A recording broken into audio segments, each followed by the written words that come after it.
Good morning, ladies and gentlemen. We're extremely happy to be with you today and tomorrow for this 5th edition of the World Forum Normandy for Peace. Welcome. Thank you for being so numerous today. You're more than 1,200 people in this plenary, and with me, faithful since the beginning of this great adventure of Normandy for Peace. She's the founder of the Imagine project, recognized officially by the United Nations. So I still need to introduce her to you, Frédérique Bédos. Merci beaucoup. Merci, c'est vrai que Thank you so much. It's such a pleasure to meet you again. We are the week of the International Day of Peace, and it's therefore logical that we chose this moment for our annual meeting. It is the initiator of the concept of Normandy for Peace, the Vice President of Normandy Region and in charge of European and international affairs and for the influence of Normandy. Please applause for François-Xavier Priolo. Alors, comme d'habitude, As usual, 2 beautiful days await us today and tomorrow with a very rich program. A plenary, about 20 thematic and geographical debates, the Village for Peace, which you can see behind us with many people already this morning. There'll be workshops, there'll be a bookshop and exhibitions. I'd like to take this opportunity as well to thank all the personalities taking part in the plenaries and debates. There'll be over 150 different people coming from various countries. Please applaud them as well. I would also like to mention expressly a delegation which is very close to my heart, with the governor of the presidents of Madagascar, in the region of Madagascar. Thank you for your presence today and for the cooperation between Normandy and Madagascar. Welcome to Madagascar, who is here present today as well. This year, there's many new aspects as well. For the first time, the forum will be held tomorrow on a weekend day, which adapts the program to a general public and the families. There's also the village with a real Normandy for Peace platform where all the partners will be present and will be able to describe their projects for peace. And to stay at the heart of the international news, do not miss the Agora West France studio, which will have a program dedicated to youth. And to know everything about the various activities that will be offered to you during these 2 days, do not hesitate to read the program that's been handed out to you on your arrival. So you're very numerous today here, but even more so online. Remind you that our forum is also broadcasted live on normandiepourlapaix.fr, on YouTube and Facebook. During those 2 days, one hashtag to remember is hashtag NPP22. So you can comment, you can follow, you can post during those 2 days. Now, to get back into the mood, let's live again the great moments of last years. This is our flashback.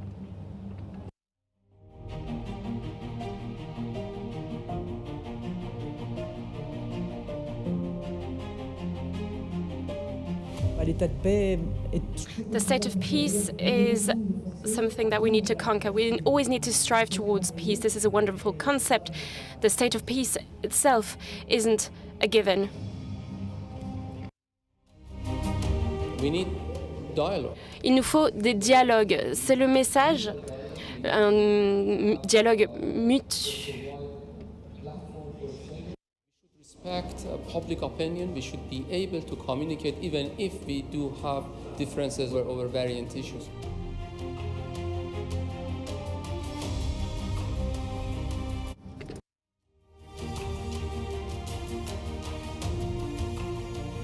La cause afghane, des petites filles afghanes, des femmes afghanes à l'autre bout de la planète.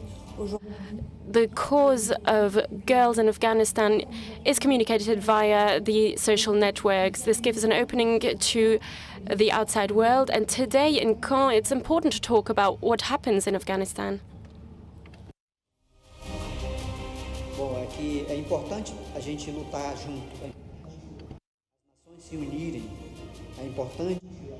It is important to have these discussions commonly and to see and generate hope for a better life, a better world, and for peace.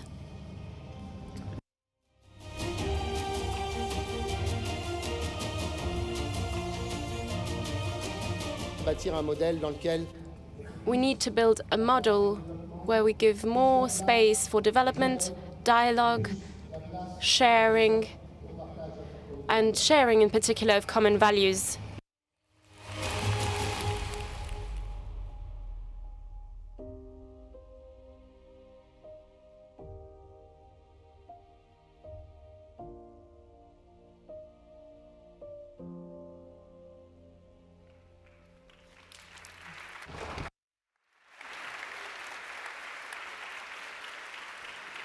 Alors voilà le moment. So it is now time to officially open our 5th edition of the Forum for Peace. Usually this is now that we welcome Hervé Morin, president of the Normandy Region. However, you might know 2.5 years ago a virus appeared on our planet. It moved from country to country, from region to region, and it decided to stop in Hervé Morin's house this week. So Hervé Morin is not physically with us today, and everybody will understand because we also care for our health. Of course, if he's not physically with us, it wouldn't have been possible for Hervé Morin not to talk to you today. So the president of the Normandy region is joining us right now via video. Here he is.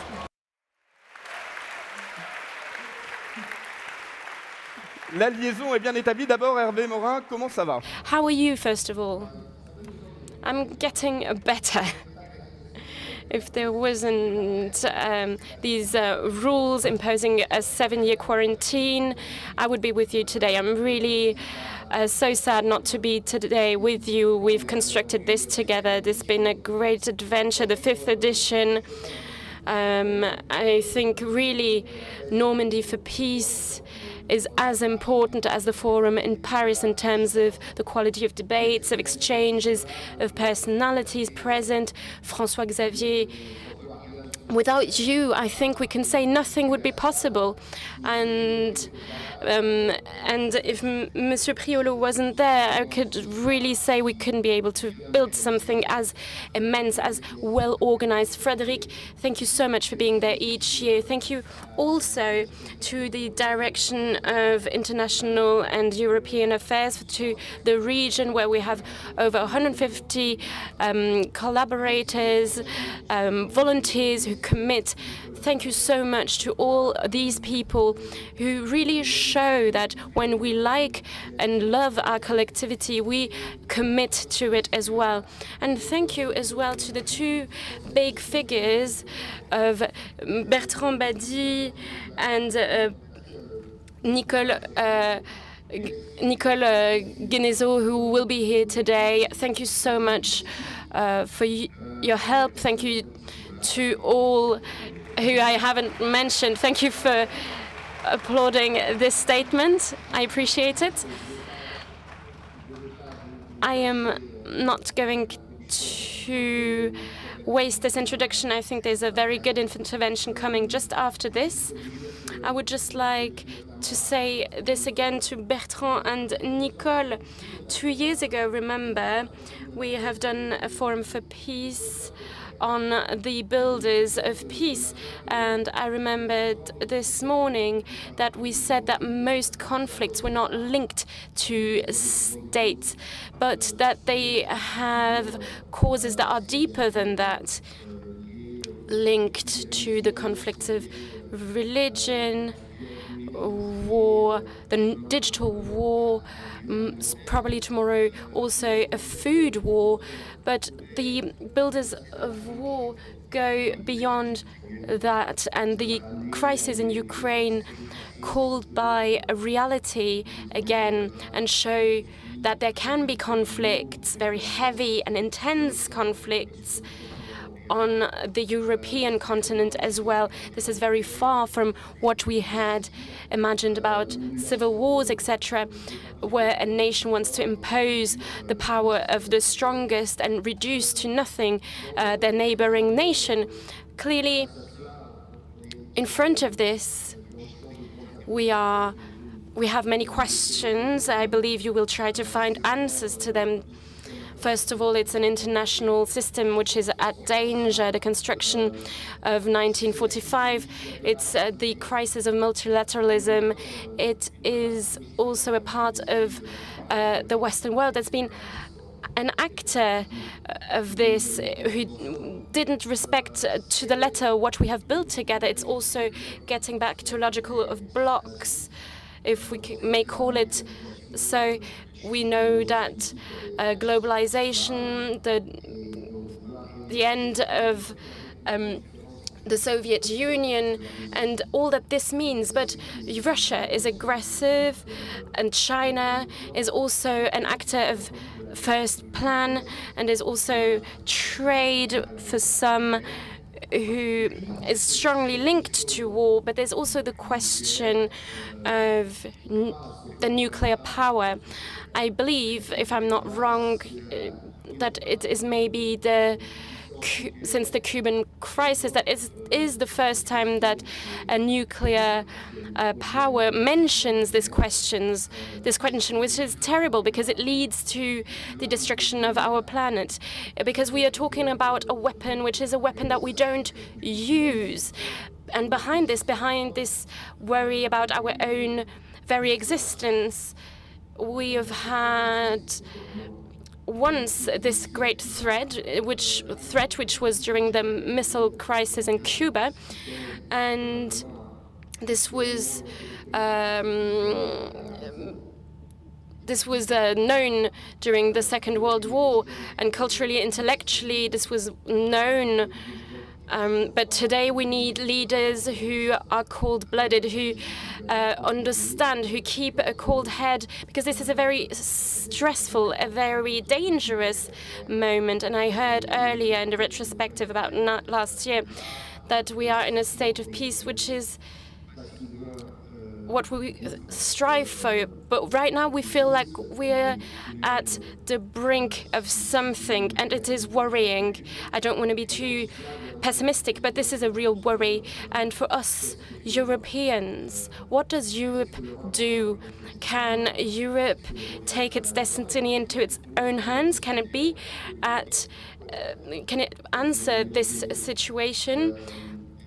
So far, we have been we have shown solidarity, we have been brave, but I think at some point we will need an architecture of safety. Also a question to France.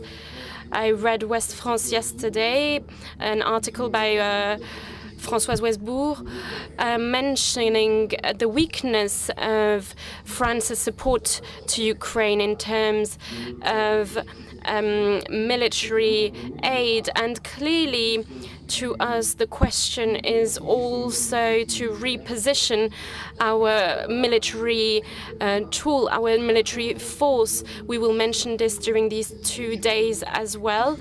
And I would just like to finish with a message to youth present here today.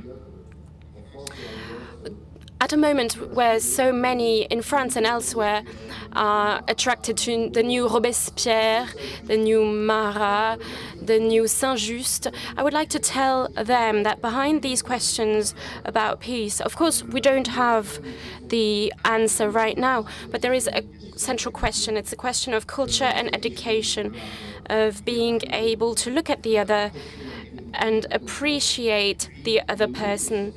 And there's another central question. If we want to move forward, I think democracy is the biggest protector for peace.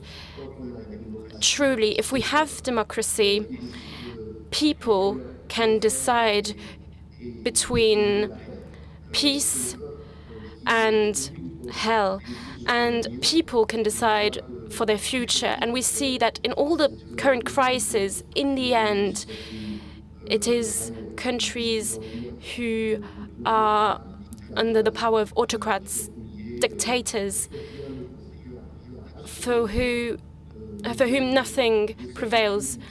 They do not care about the sacrifice of dozens of young people in a battlefield for just a few thousands of square kilometers, and nothing can guarantee security. So never forget that we are lucky enough.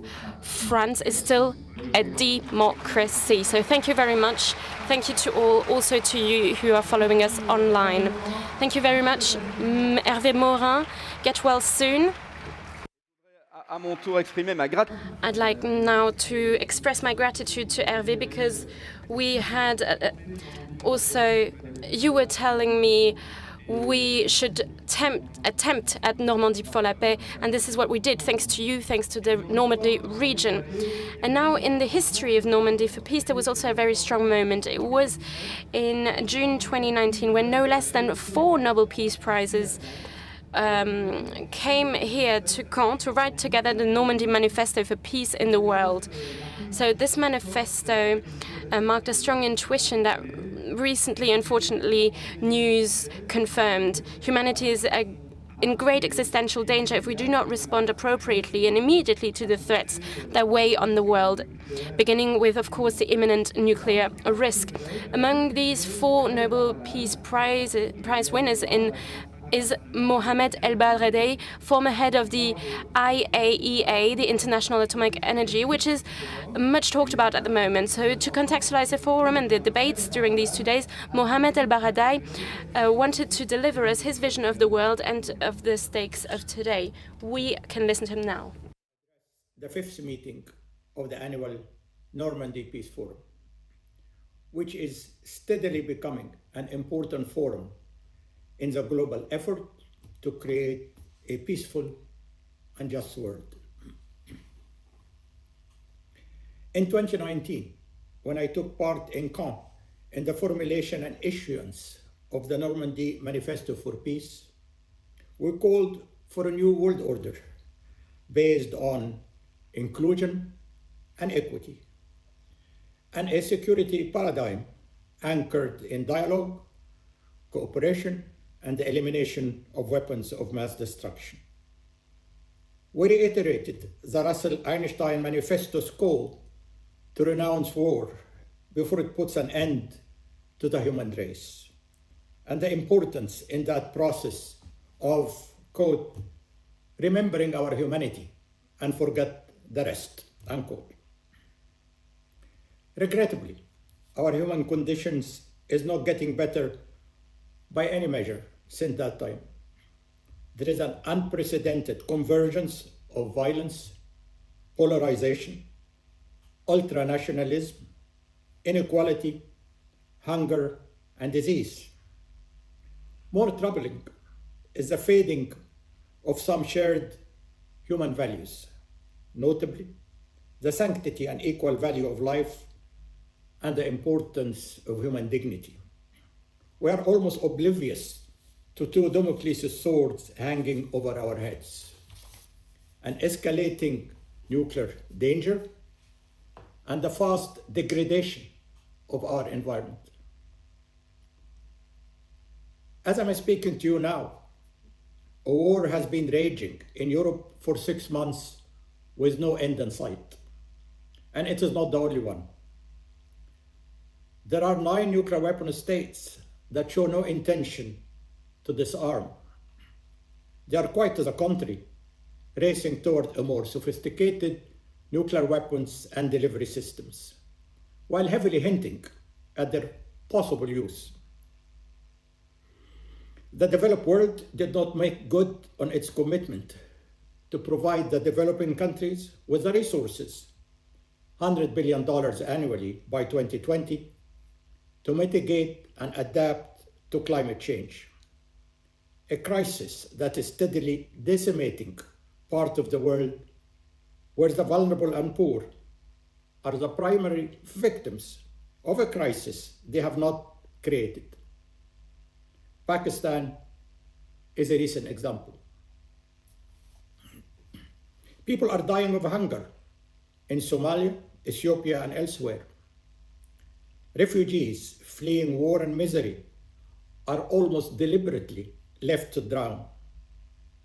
There are over 150 million people sliding back into extreme poverty because of confluence of wars, pandemic, climate degradation, and geopolitical confrontation between the major powers. In all this, the United Nations Security Council, the body responsible for our collective security, is itself totally paralyzed and nearly irrelevant.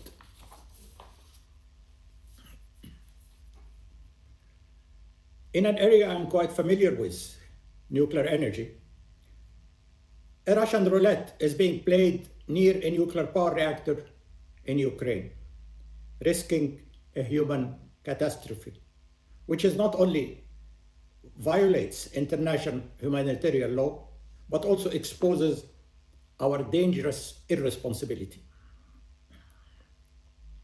The reactor for the last couple of weeks has been in cold shutdown status and is dependent on a backup power line for cooling and other essential safety functions. According to the International Atomic Energy Agency, the IAEA, which is trying courageously to maintain the safety and security of the plant, the risk is still very much there. And in the middle of a war zone, the situation remains intolerable. The IAEA is actively seeking to establish a nuclear safety and security protection zone around the reactor, but unfortunately with little success so far. From all the above, it is clear that the world has become a darker place since we last met. The important question, however, beyond lamenting, is what can we do about it? I must say there is no easy answer, but the bottom line, as I see it, is that unless we alter our mindset, we will continue to slide dangerously backward. I'll just mention a few core questions we urgently need to reconsider. First, cooperation, not confrontation, is the only way forward. There is no zero-sum game. Confrontation is a lose-lose scenario. This is crucial when it comes to weapons of mass destruction and climate change. Rhetoric will not replace actions. Second, we need to establish a collective security system based on equity and inclusion. And clearly, when there is no place there for weapons of mass destruction. The current system is skewed and in no way sustainable. Third, multilateralism and international institutions are indispensable and must be provided with authority and resources. Retreating into national trenches, as we see now, is not a solution. Fourth, inequality in all its aspects, both at the international and national level, is the most insidious disease we are facing. We have recently seen its ugly head during the pandemic. Fifth, ensuring basic needs and dignity for everyone through sustainable development is not only an act of human solidarity, but is an utmost necessity for peace and security. Six, diversity is becoming very much a sign of our times. We need to adjust our system of governance to achieve unity in diversity and provide protection and respect for all. Despite recent setbacks, democracy remains the best option we have. Let me, however, end on a note of optimism. I still believe that human ingenuity and resilience will enable us to adapt to the new realities. I just hope that we realize that the time to act is now. I wish you every success in your deliberations.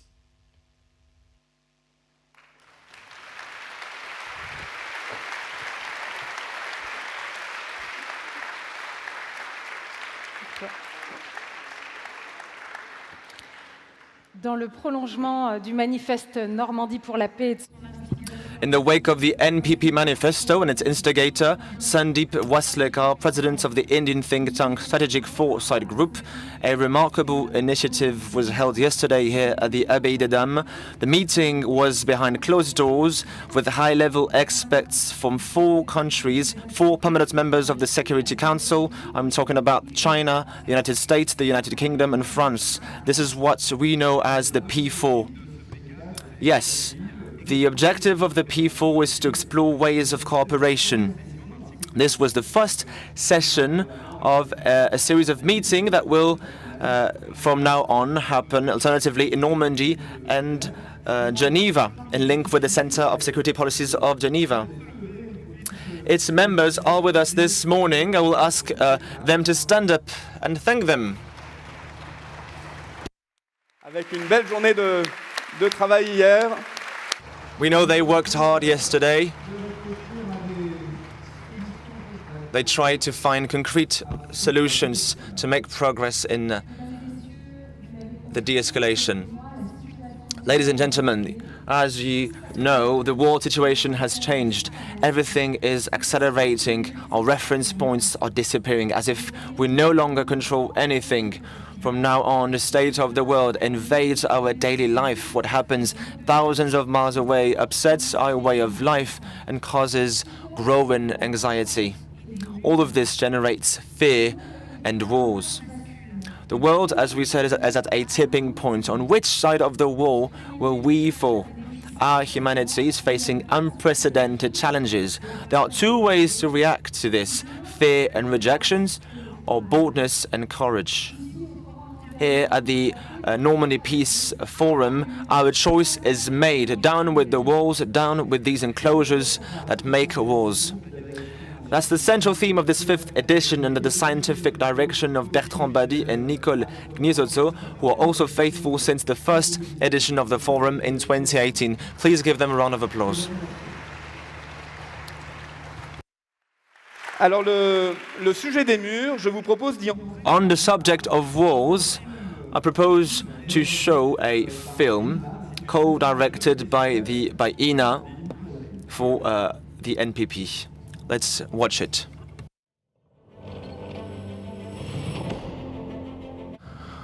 Walls, what for? Shaping, scaffolding. In all eras, walls have been raised between men, women, children, set in time and space. Some walls subsist and others decay. Some are replaced by new walls.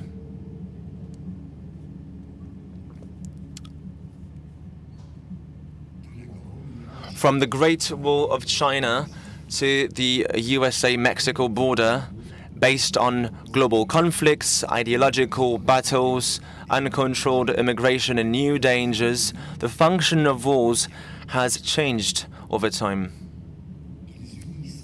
These can unite or divide a territory, a space, an area, a population.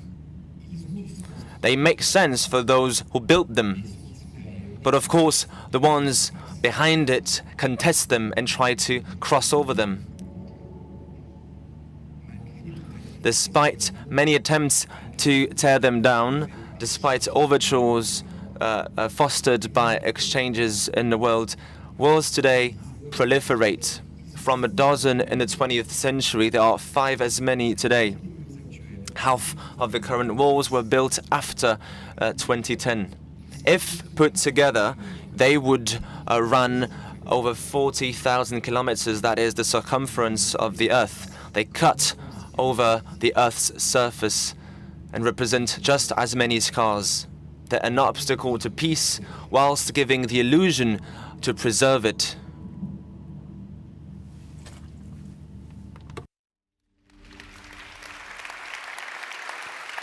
Ce film est le premier d'une... This film is the first of a series of 5 films on the theme of walls made in the framework of the partnership between INA and the Normandy Peace Forum. You can find them on one of our many stands and online. Usually, on this stage, we're very proud to present a miniature version of the Brave, the famous Omaha Beach sculpture created by artist Annie-Laure Bannon. This is a tribute to the tens of thousands of young people who sacrificed their lives for freedom. But this year, when Annie-Laure Bannon discovered that we were working on the theme of walls, then she made another proposal, a sculpture on the theme of walls. That's the one that's right behind us, behind the plenary tent. You'll be able to go and take a look at it later. It's called Murmure. It's a sculpture. It's also a place where you can listen to the murmurs of peace. At midday, we'll have a presentation on this sculpture, so we'll have an occasion to have a moment of silence, and the artist herself will be present. So down with the walls, these enclosures that make walls. We propose to approach this subject in 2 parts. This morning we'll talk about how walls are obstacle to peace. Tomorrow we'll see how to break down these walls. To introduce our plenary session, he is a professor at Sciences Po. He is undoubtedly one of the best experts in international relations. He is a pillar of our forum. Let's give a warm welcome to Bertrand Badi.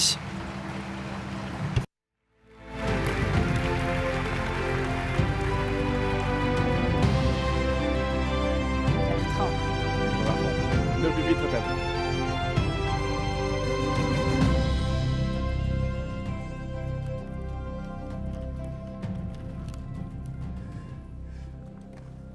C'est toujours It's always very moving to take part in this forum.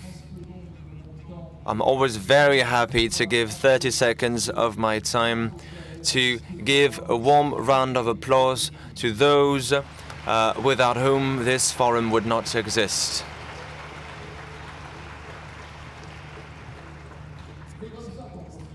That's how you build peace.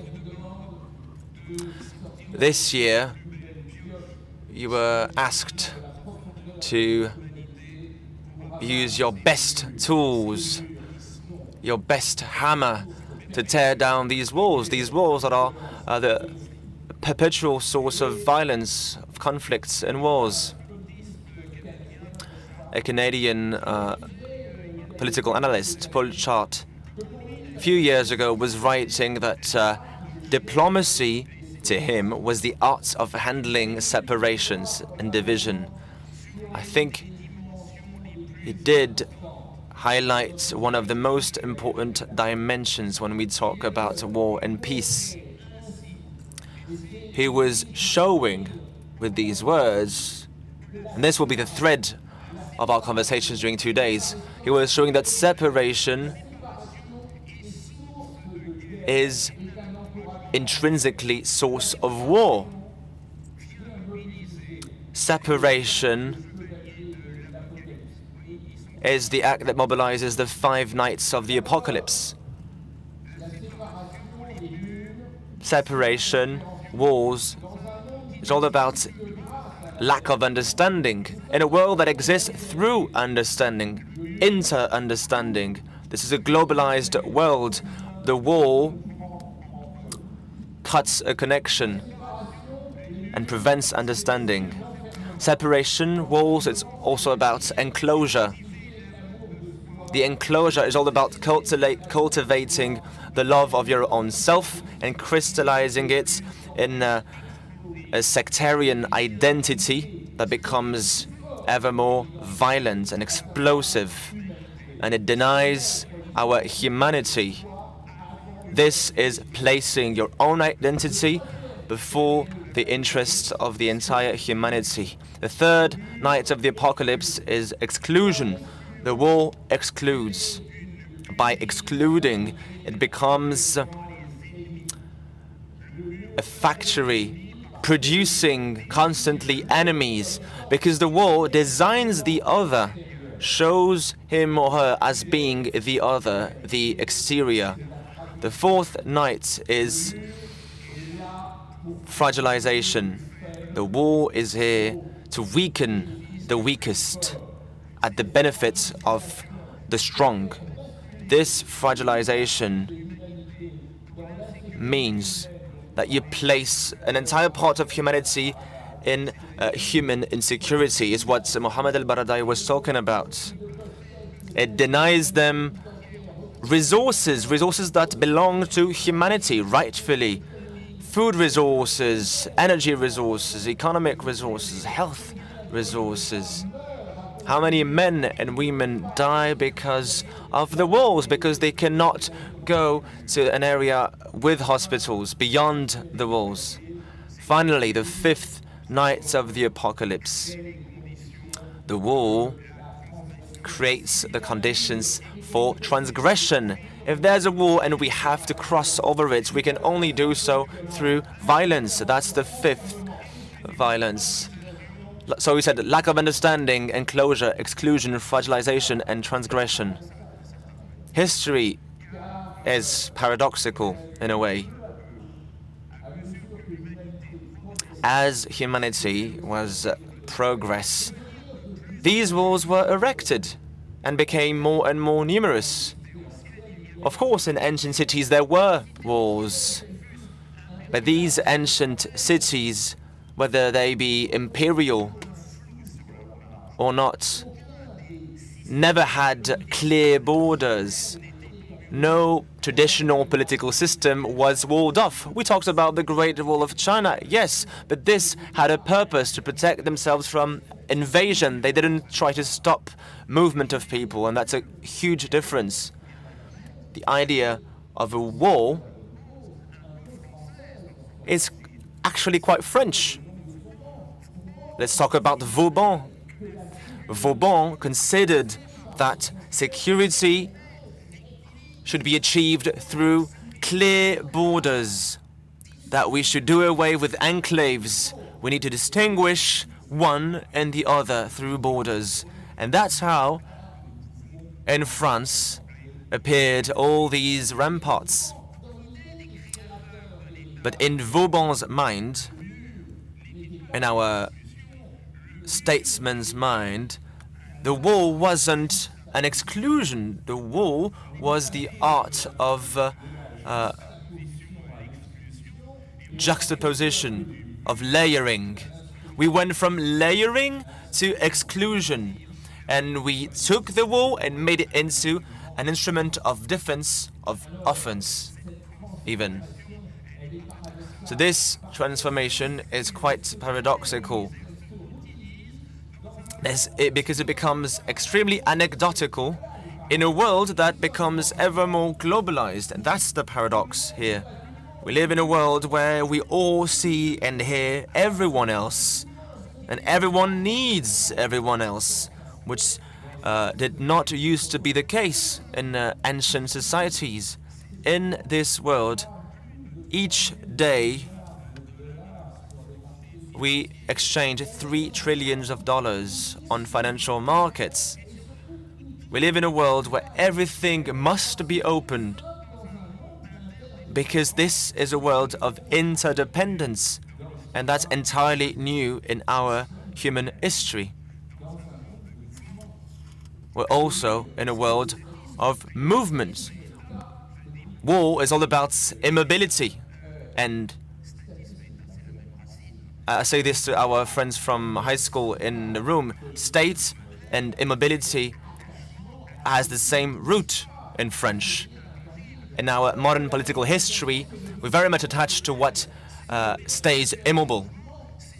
Whereas globalization is all about perpetual change and movement and interdependence. We live in a pure contradiction. And this contradiction, as it becomes more violent, becomes also more prone to war. So to finish on this introduction, how can we rethink this contradiction? Where does it come from? Why are we there? We got here because, first of all, this resource is essential for peace, which is fundamental for international life, which is trust. And this is lacking more and more. We are in a world which is more and more defiant, where the needs for globalization need not only interstate trust, but also intersocial trust, meaning interhuman trust. We are in a world of reaction. We are in a world which is clearly reactionary. All these walls are shapes and forms of reactions. They are desperate, irrational, in front of the dissolution of sovereignty. But we can't accept that interdependence replace sovereignty. We don't accept this opening to the globalization. But Monsieur Lapalisse was saying it, if we don't accept this dissolution of sovereignty, then we materialize sovereignty by constructing these walls. But there is something else in this dynamic of building walls. It is fear. Fear, which has been mentioned earlier. When we fear, we close doors, we close the windows, and everything we can. And just to get back to a very beautiful formula by Sylvain Sipel, in the end, a wall is a shape of enclosure and your own fear. So fear of change creates closure, creates confinement. And this is what we need to avoid. And the dynamic expression of confinement is not just material. It is something that we want to highlight this morning. Confinement can also be in a virtual manner. And this is maybe also the most dangerous. Behind the virtual confinement, there is, and this is where I turn to the youth as well, there is the negation of the other. And this allows the all times to live again, to this negation of the other, of the foreigner, as Fernand Renaud was saying it. You remember the joke by Fernand Renaud, who was stigmatizing the attitude of those who have a feeling of defiance in front of the foreigners. You know, this foreigner that we don't want, he left because we didn't want him. And Fernand Renaud finishes saying, and since then, we have no more bread, because the foreigner was a baker. And this is a great illustration of what we are currently becoming. We deny the other until we kill ourselves. And this is why this formula by Sipel is so important. The negation of the other, the negation of others' rights, the negation of the other's humanity. The fact, the supreme crime, that we do not consider ourselves as being considered, as being affected by the suffering of others. And I usually say that international relation is the science of the human suffering, the negation, the occultation, the ignorance of the suffering of others. And this is also the great threat of our time. This is what brings, via humiliation, hate, and despair, this leads to the biggest and strongest violences. And this is why I would like to finish with the sociology of radicalization, of radicality. That means that in the end of confinement, we produce radicality and maybe violence against the other. What we invite you to do during these 2 days that we have tried to set up, and again, this is a third call to our young friends, we need to attempt to invert the course of danger, to find hope again. We need to go beyond identity. We need to go beyond preferences and exclusivity to find again what we have, which has the most wealth in ourselves, which is humanity.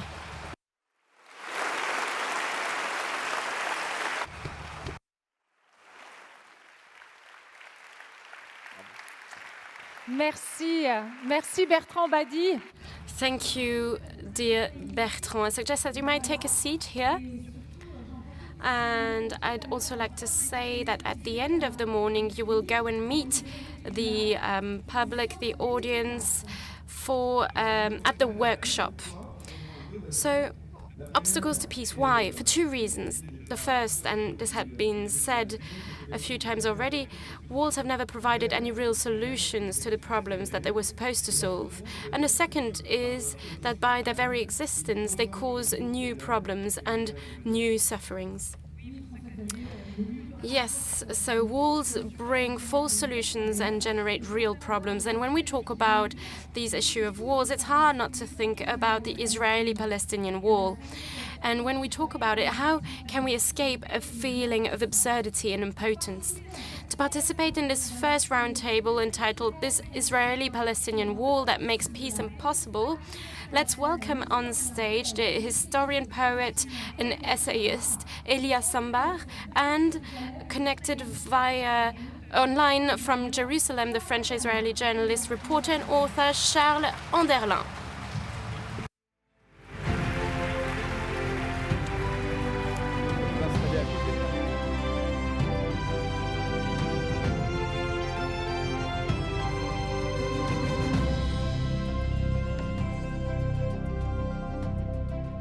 Alors, Bertrand, vous allez rester avec nous toutes.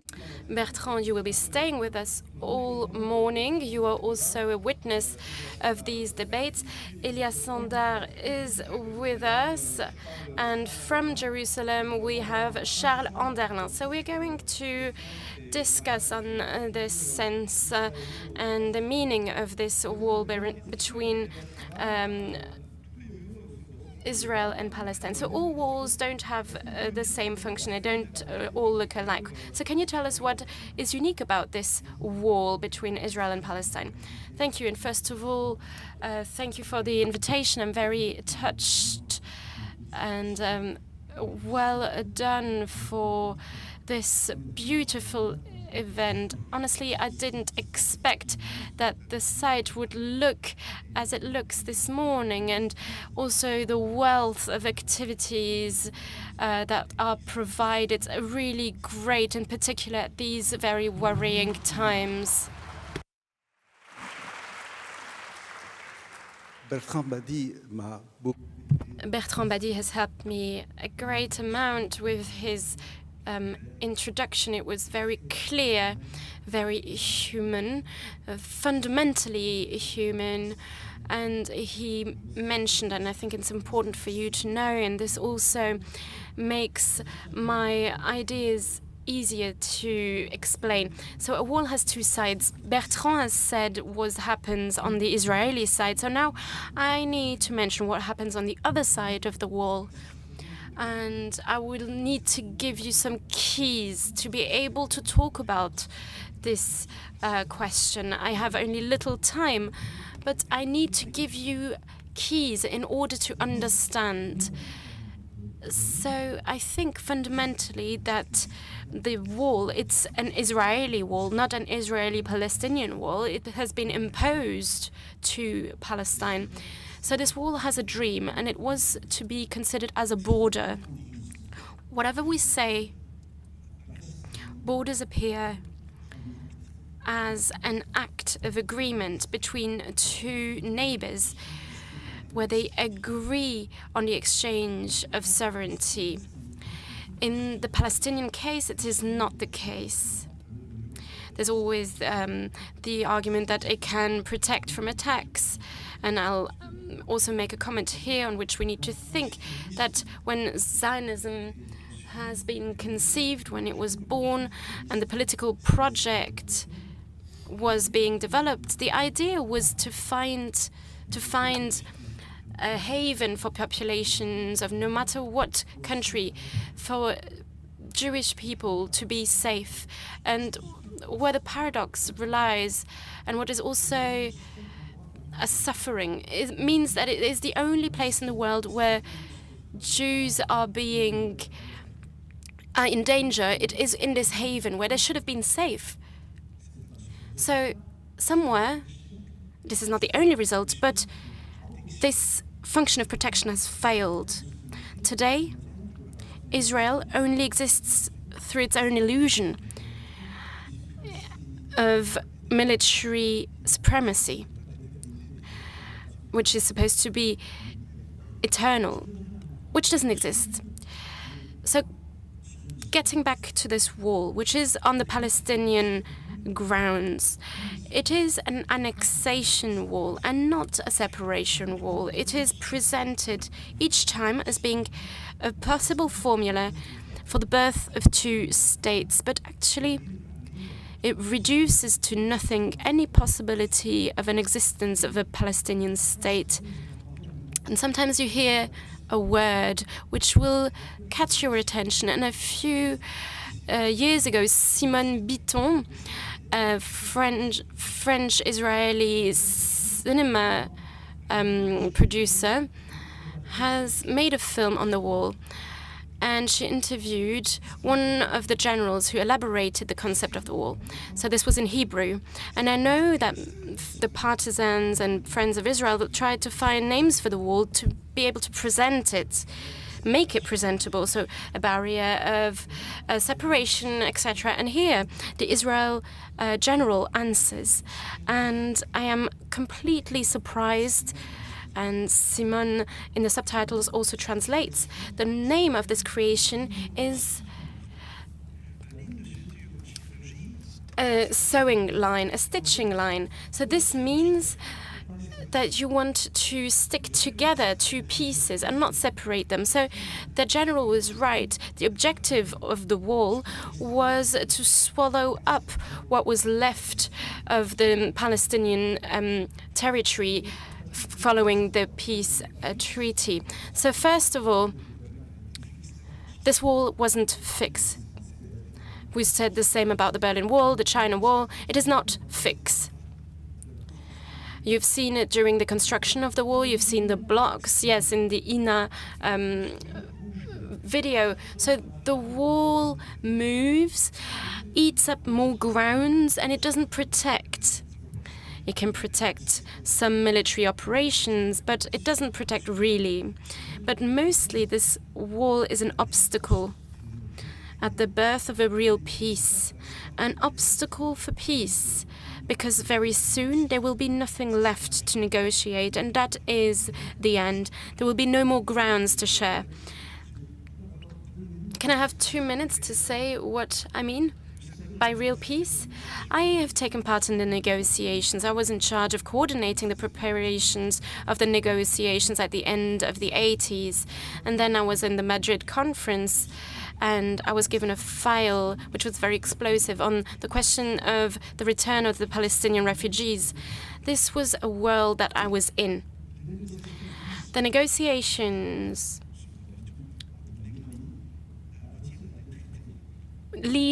should lead to treaties. Texts are a type of contracts between partners in order to establish a peace situation. Peace treaties allow situations of non-belligerence. It doesn't create peace, but allows to lead towards peace. And I am convinced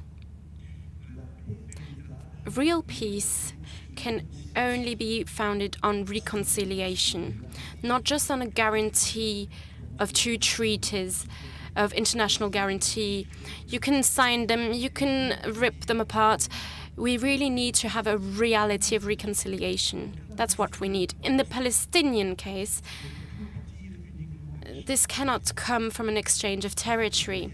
And this is why I get to the question of state as well. Today, it's not practicable. It's not because the colonizers made it impossible to use.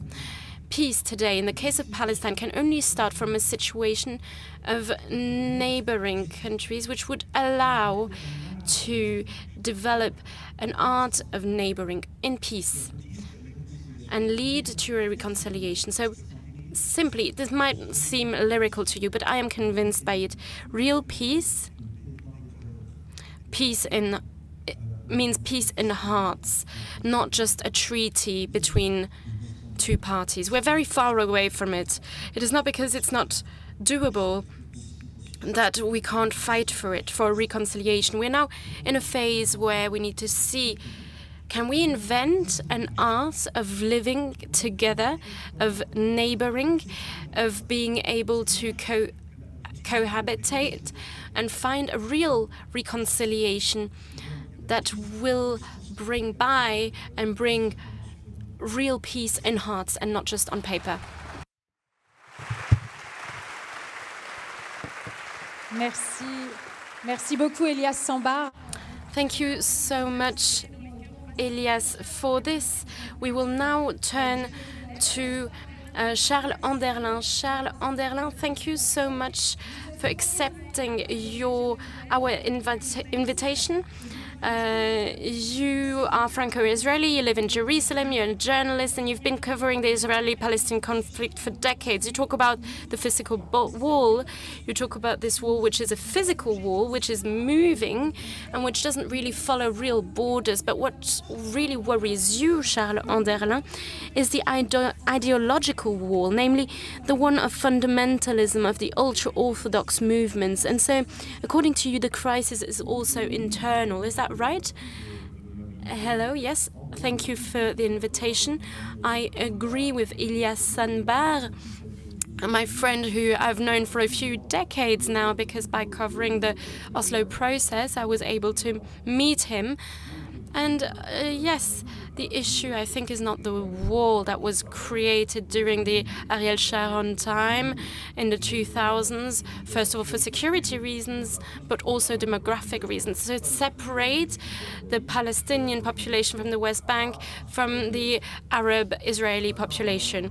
So now, looking at things today, since the Oslo process, we can say that the situation today is to the advantage to the Israeli annexation part. In the West Bank, 60% of the territory today is completely under the control of Israel, where the colonization politics continue. Over 500,000 people who live on these territories. In these territories, I have about 20%. A majority of population is Palestinian, and the autonomy of Mahmoud Abbas, with a Palestinian police who has a role of maintaining the rule in these regions and to cooperate with the security service of Israel. This situation indeed is ideal.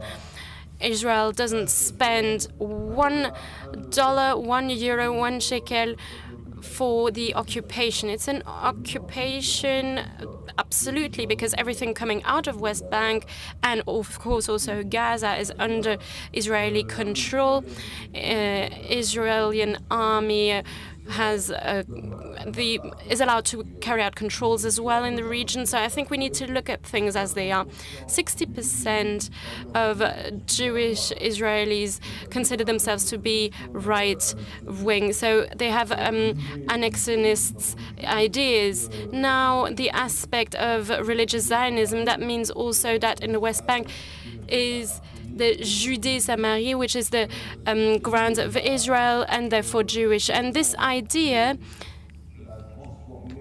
has transformed the conflict into a religious one. So for them, for the Zionists, they can't be Palestine, an independent Palestine in Israel, and on the other side there is Hamas, which can't have a state in Israel, in Islam. So therefore, the conflict is religious. And now all the negotiations, also in the framework of the Oslo Treaty, has failed on many grounds, in particular in Jerusalem, in the old town, in the mosque, the Mount Temple, and the old Jewish temple of antique temple. So this is an agreement which can't give an agreement to sovereignty to the third level of Islam and Palestine. So this grounds is a real ground of conflict. This was also at the conference of Cordévive in July 2000. So there is a real blockade, an absolute blockade, a degradation, a progressive degradation. And we need to know that Israel is in a situation that it's never been before. Israel has no water restrictions. You have them in France, but not in Israel. They have a lot of water. They supply to Jordan. They have no energy issues. They have natural gas reserves and sell it to Europe. They sell it to Europe. Israel is a technological power. There's not a smartphone or a computer in the world that doesn't have a components or an app that's not linked to Israel. That also attracted many Arab states in the framework of the Abraham Accords to sign that agreement with Israel. Israel, and it's a unique thing in its history, has signed military cooperation agreements with Bahrain, United Arab Emirates, with Morocco. You had actually joint military drills between Arab and Israeli armies. So this is a situation that's highly favorable to Israel. Just look at the excellent state of relations between Israel and Europe. And all the progress made by settlers in the West Bank is just accepted. And people just content themselves with copying and pasting dull communiques about it. So I'm not optimistic for peace perspectives in the region. I think that Elias Sambar will not agree with me, but I think we should dissolve the Palestinian Authority, which, in my opinion, only serves to legitimize the occupation of the West Bank. I've offered French diplomats to ask Israel to pay the wages of the Palestinian police so that they would cooperate more. At least that Israel pays for something. Charles Anderlin.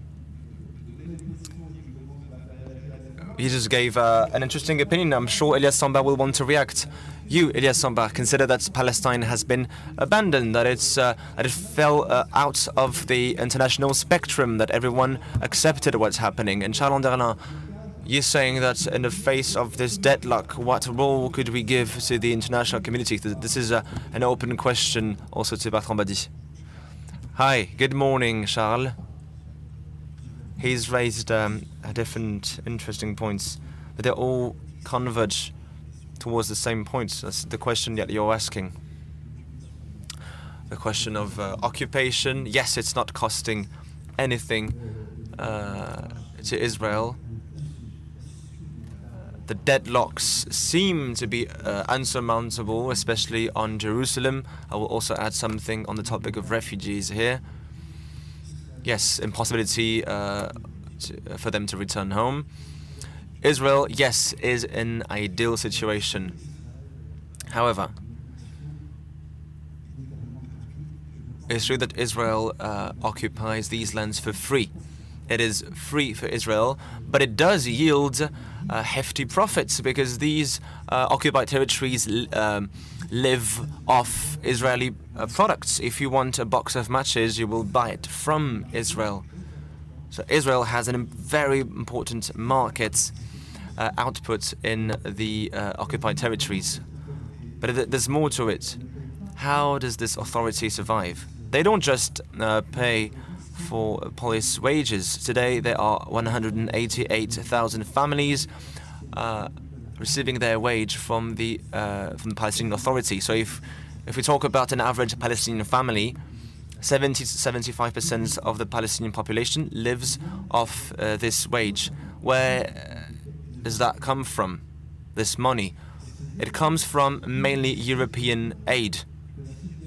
This aid, this financial assistance, is paid in fear the situation will worsen, which means that you, European taxpayers, finance the Israeli occupation.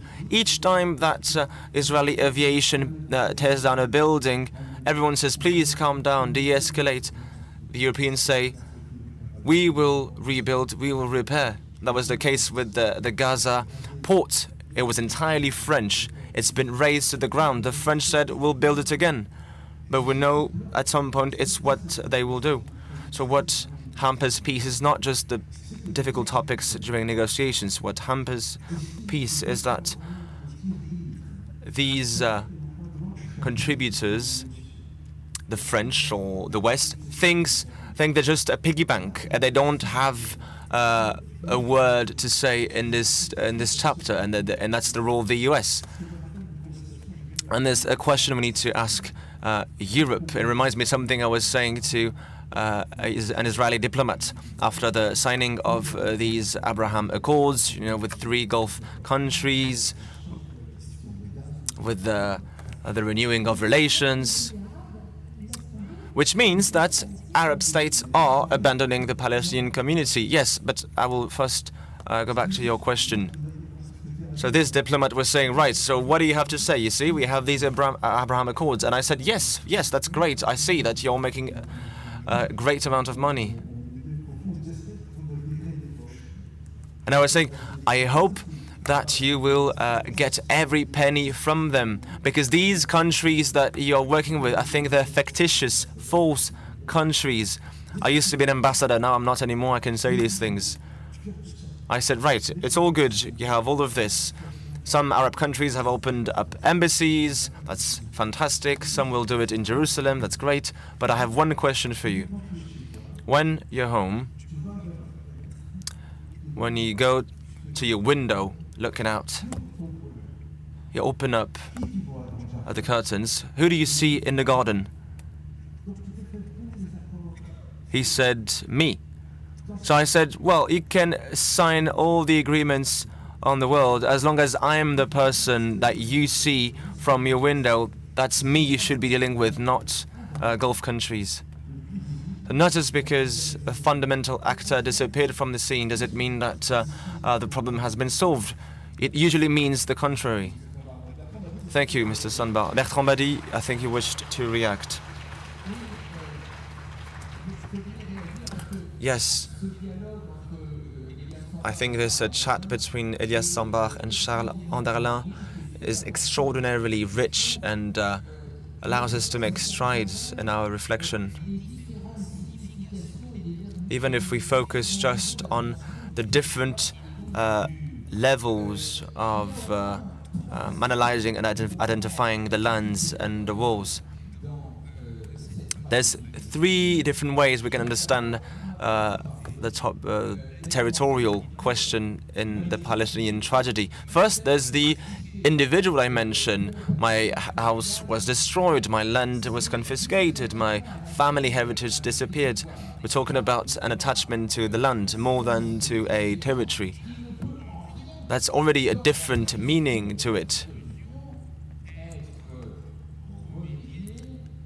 And this situation cannot be remedied by referencing the war.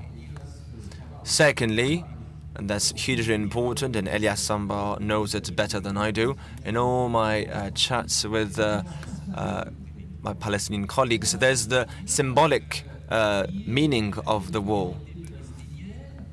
Denying Palestinian territoriality, it's denying the sense of Palestinian identity. It's a form of negationism. Palestine doesn't exist because there is no Palestinian territory. That's a symbolic dimension. We're talking about the heart of the people. And that's what's very stimulating in this exchange between you two. We see the land as something very political, as a place where the community is managed. And I think I heard the same thing, although said in a different way, from the two of you. It's the fact that land separation, which seemed like an idea at some point, is not taken seriously any longer. Joe Biden at the UN talked about a Palestinian state, but no one really believes in it. And that's where we have a pivot, and our friends from high school should know this. The old notion of political territoriality is being dissolved in the face of another notion. And you mentioned this. It's the notion of coexistence. Aristotle was the one who coined it.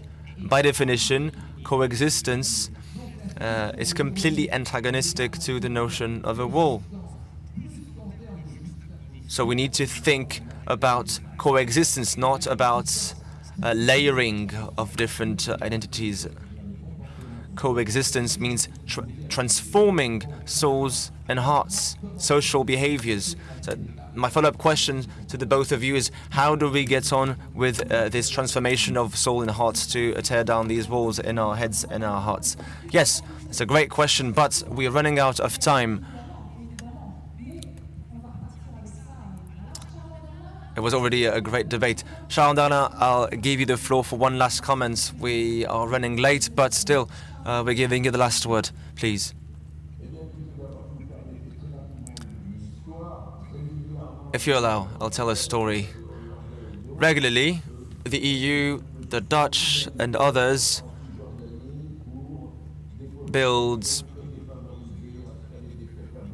carry out humanitarian operations to help underprivileged populations. Since all of this happens under the watchful eye of the Israelis, they destroy it once the Europeans are gone.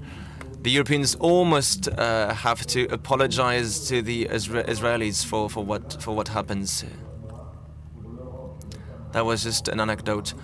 My opinion is that Europe and France has every interest in having an ally state of Israel in the Middle East that's at peace with its neighbors. There was the Shoah, and Europe had a responsibility in this. And all the Muslim communities, Jewish communities, very important ones in Europe. I think this is fundamental. I think Europe let Israel do what it wanted for a very long time, and it intends on doing that for the years to come. Now, will the solution come from the US, where the Jewish community is opposed to the annexionist policy of the Israeli state? It's possible.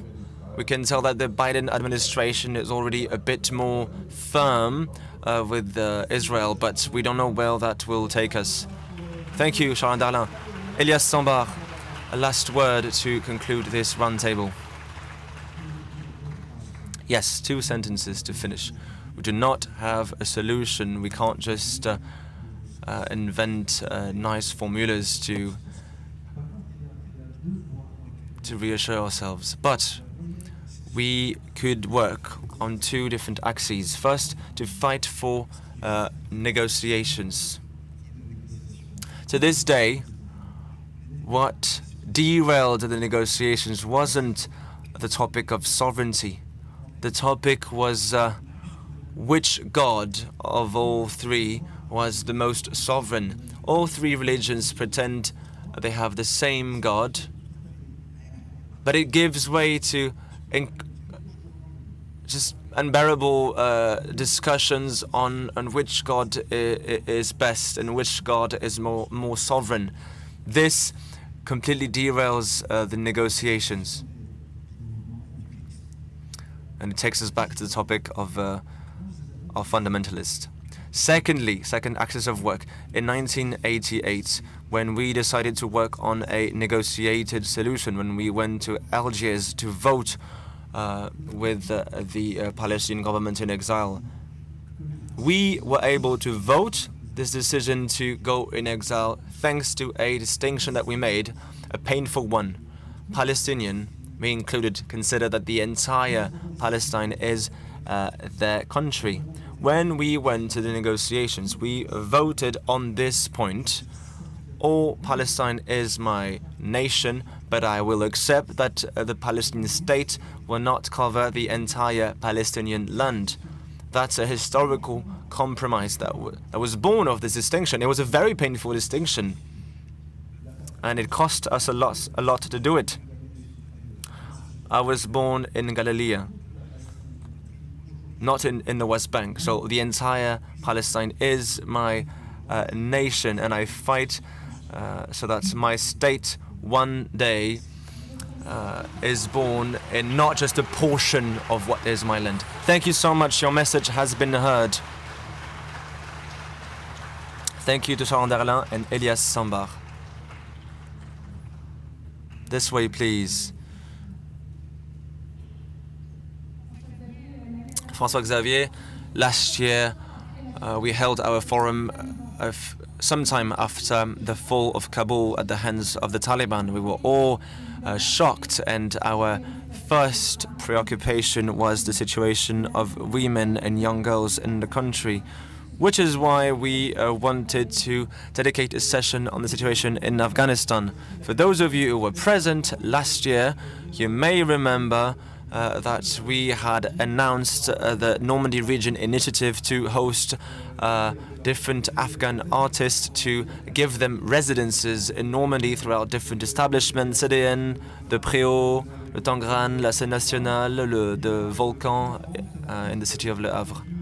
So after a year, or since last year, these artists have been able to gather, to create a few things, so we wanted to show you a short film presenting their work this year.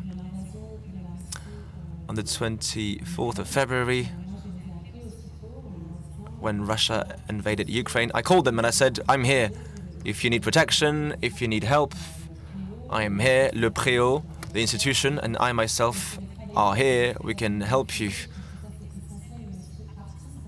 I said that you can be here not just as refugees, but as artists. You can take the floor, you can express yourself on what's happening in Ukraine. It's what we called the art front. She called each and every one of us saying, well, I'm waiting for you. We'll work together in the theater. Obviously, it gave us hope to know that we had a destination. We're very grateful that we're able to spread our message. So, there was a slight mistake. There were two different videos. We will show you later the video on Afghanistan. Because yes, indeed, as you can tell, there was work done as well with Ukrainian videos. That's the risks of shooting live. All right, we'll get the video later. After this first debate on the wall separating Israel from Palestine, we'll take another step back and invite a historian, scientific director of the Caen Memorial. He's from Normandy.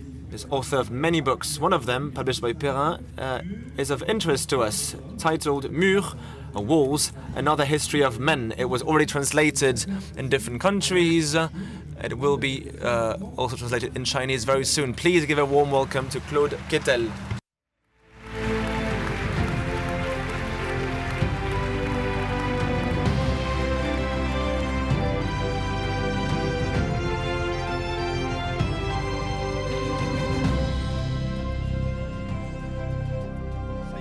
C'est bon?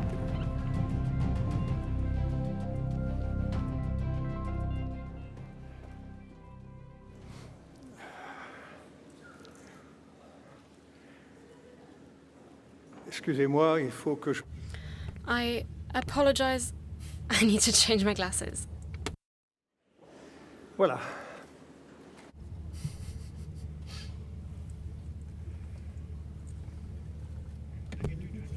Usually I do not read my texts, but because I only have 10 minutes, you are saved by these only 10 minutes. I am going to read myself. Apart from defensive walls, which are all this time walls of exclusion, political walls, have existed throughout history. In addition to their strictly military function, the Great Wall of China and the Roman limes were political walls, marking the inside and the outside, separating the civilized from the barbarian, and creating them both legally. The political wall by excellence was the Berlin Wall. We used to say the wall. At the height of the Cold War, it was the heavy link of the Iron Curtain. Paradoxically, it did not prevent people from entering but from leaving. It was inclusive, not exclusive. When it fell in 1989, it was a great cry for hope. A new world was opening up with the end of the Cold War. And we can see what is happening today about the end of the Cold War, with the disappearance of wars, of all wars. We forgot the walls of the two Koreas, separating South from North Korea since '53. Two antagonistic worlds for one population. The Korean Wall, hyper-militarized, totally hermetic, is in a way the ancestor, still very much alive, of conflicting borders, barred by walls that have not ceased to multiply until today. This is in India, in the Middle East, in the Caucasus, in Cyprus, etc. Walls have a future. All the more so as they have diversified in their purpose. Other families of wars have been born, and they are in the news today. Wars against terrorism, wars against illegal immigration, segregation wars. We will also quickly mention wars against terrorism, since this forum has just opened on the Israeli wall in the West Bank. This wall changes its name depending on the side from which it is viewed. For Israelis, it is the anti-terrorist barrier, as it is known internationally as well, while for Palestinians, it is the apartheid wall and also the annexation wall.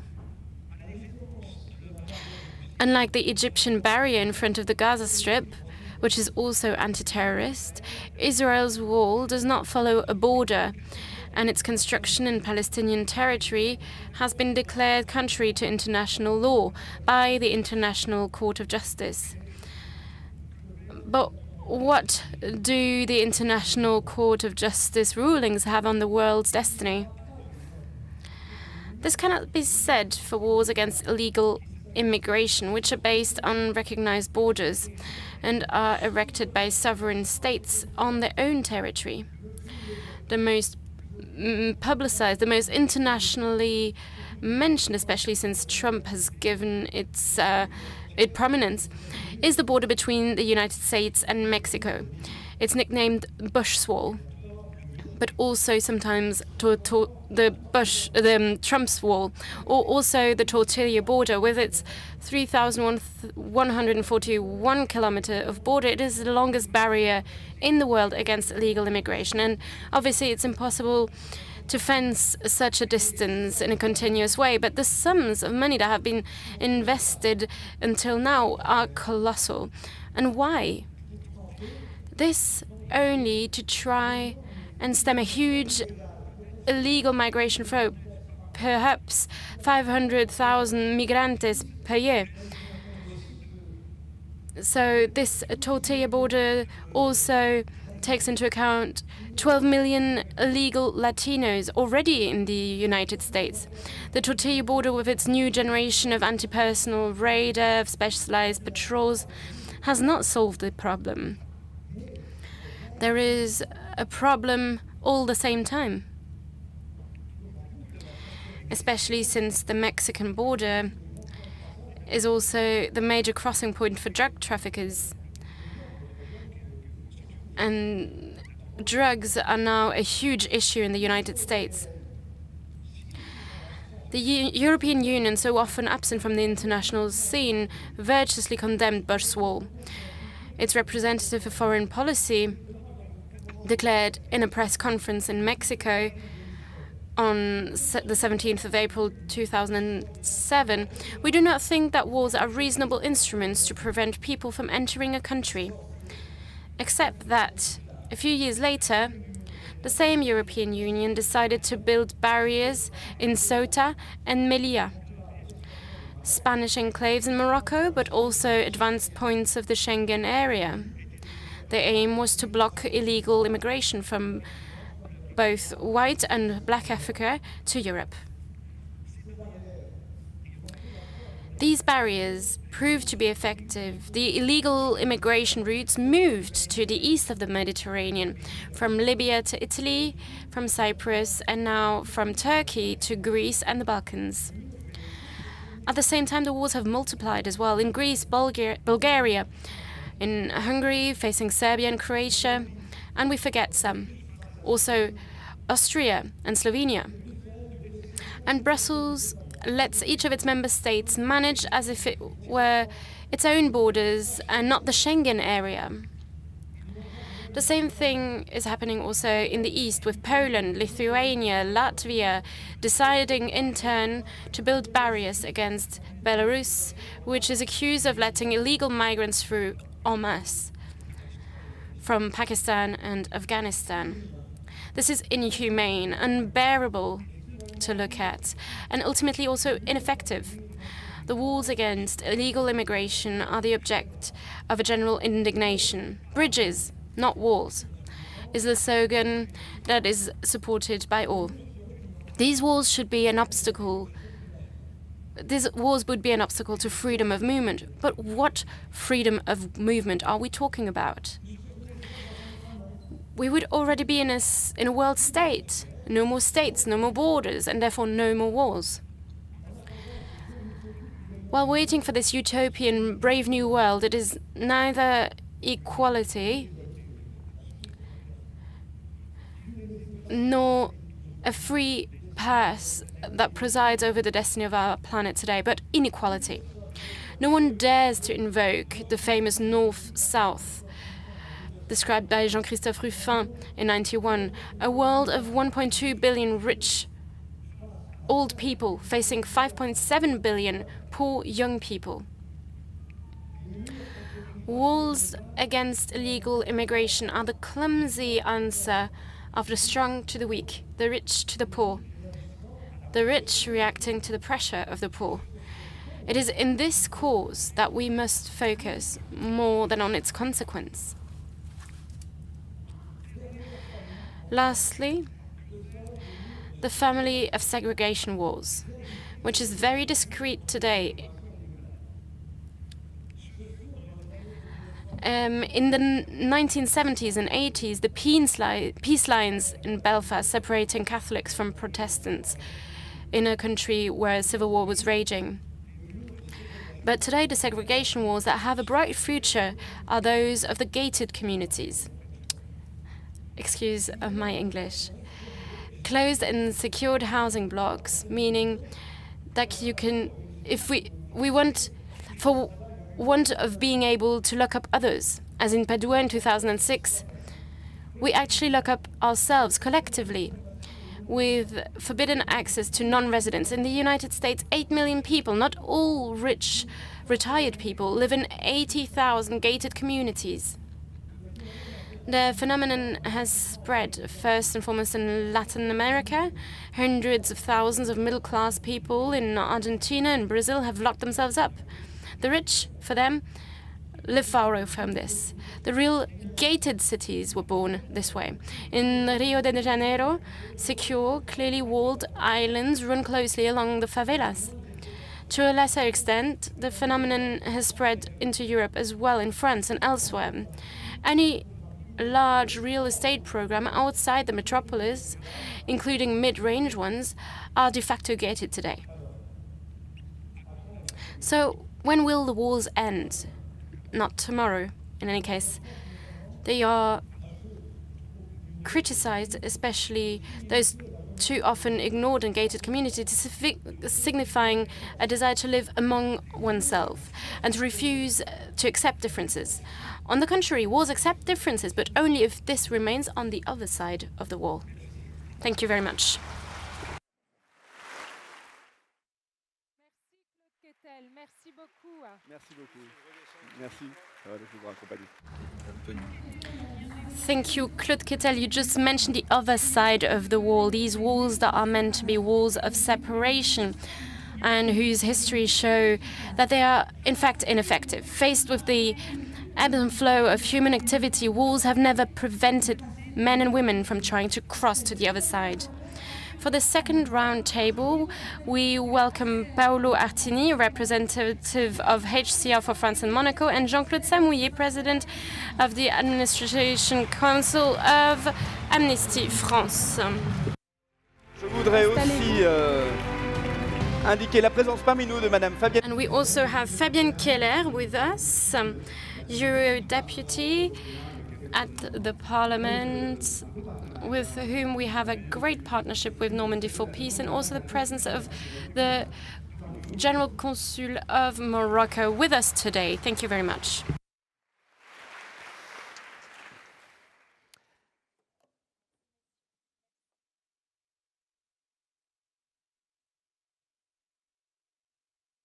Est-ce que les micros fonctionnent? Voilà.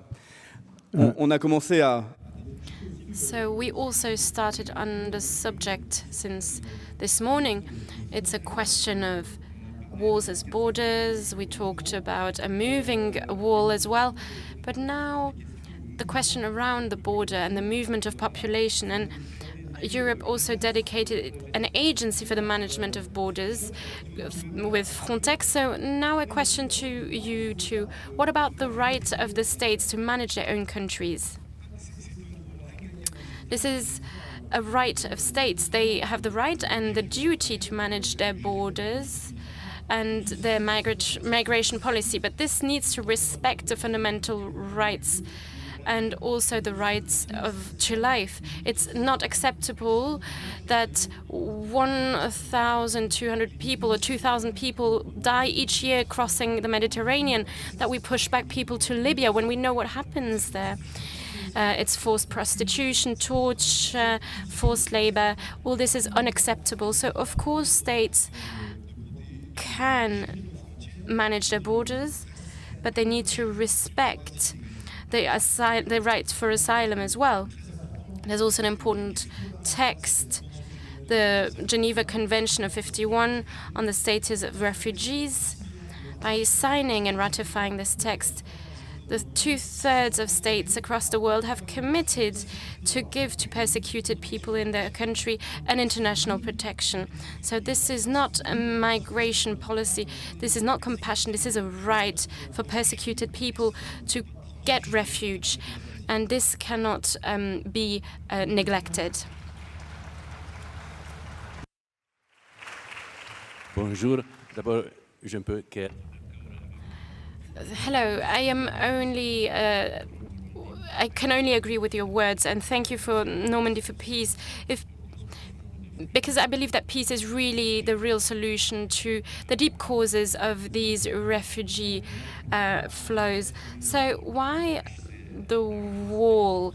The wall at the HCR, the High Commissioner for Refugees.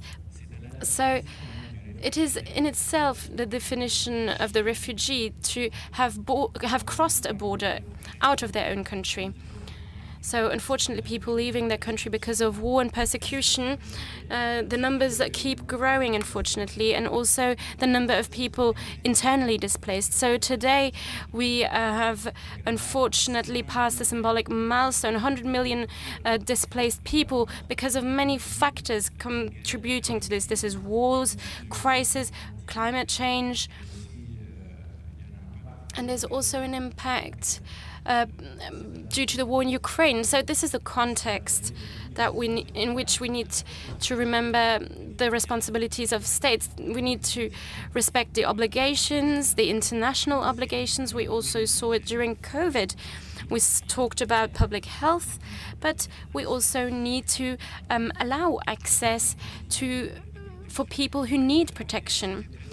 And this was very interesting. This first part was very interesting. I'm honored to be here today because the question has been clarified. It's not just about physical walls, technologies, and control measures, but also politics of border management.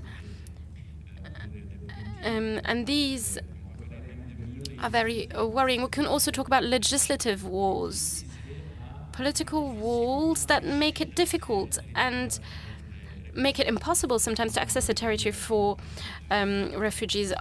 There has been some human rights violations at the borders. There's been pushbacks, and I'm talking about terrestrial borders, but as it was mentioned as well, in maritime borders, and that's important. That's something that I'd like to highlight at this point. The management of borders can be expressed across capacity by sea rescues. We're talking about it later as well, I'm sure, but I would like also to express my admiration for the work that is being carried out by NGOs, associations, which shouldn't be criminalized, but should be supported. What is more important than saving lives?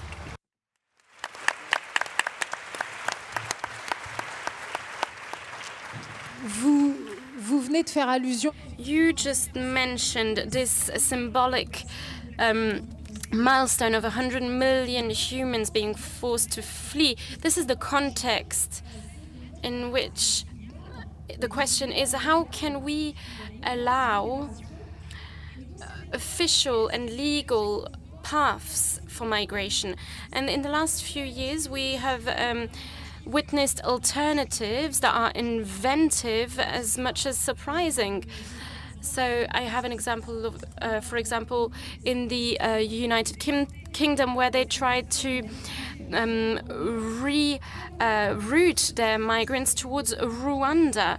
So what do you think about this? I'm asking this question to all three of you. So for us, this is a complete scandal. We do not treat people as goods. You can't send them where you like.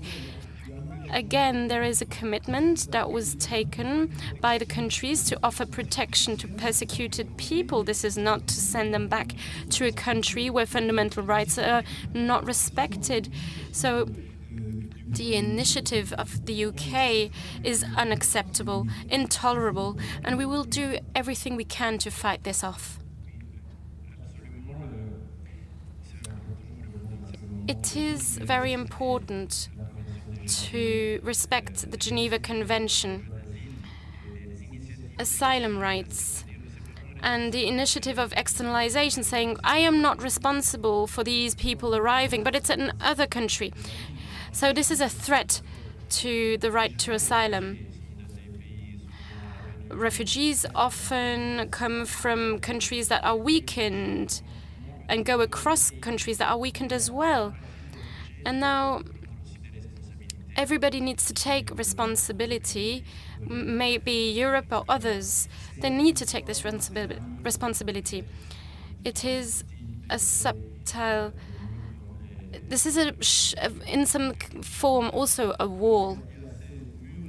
So we have a legislative wall, but there's also a whole instrument implemented by the EU, a legal instrument allowing Ukrainian refugees to be welcomed in the European Union. And thanks to this instrument that was imagined a long time ago, and we didn't think it would be applied today to the Ukrainian refugees, but this allows them to work very quickly and have a legal status. Can you explain? Yes, it's what we call temporary protection. It makes it possible to welcome a great number of people in a very short time. It's existed for a few decades. We've asked it for Libyans, for Iraqis, for Afghans. It was never used, but it was used for the first time for Ukrainians. It's formidable. I'm very happy for them. But you can't help thinking that it's a two-tier diplomacy with one specific way of dealing with refugees from the south. We know that France and EU countries have the ability to receive a high number of people in need of protection. The proof is with the treatment we've given Ukrainian refugees. Bertrand Badi, I think you wanted to react to what was said earlier, especially on this two-tier diplomacy. Of course, if you want to be a refugee in Europe, he had better be a Christian European rather than an African or an Asian. We need to look at the implications of this philosophy. Look at what happened to African students who were living in Ukraine and who were violently pushed back from European borders. We need to remember this. This roundtable was hugely important, and I again address my friends from high school in this room. We live in a world where everything social happens faster than the political. The political world is essentially reactive. Wars are an expression of this reaction.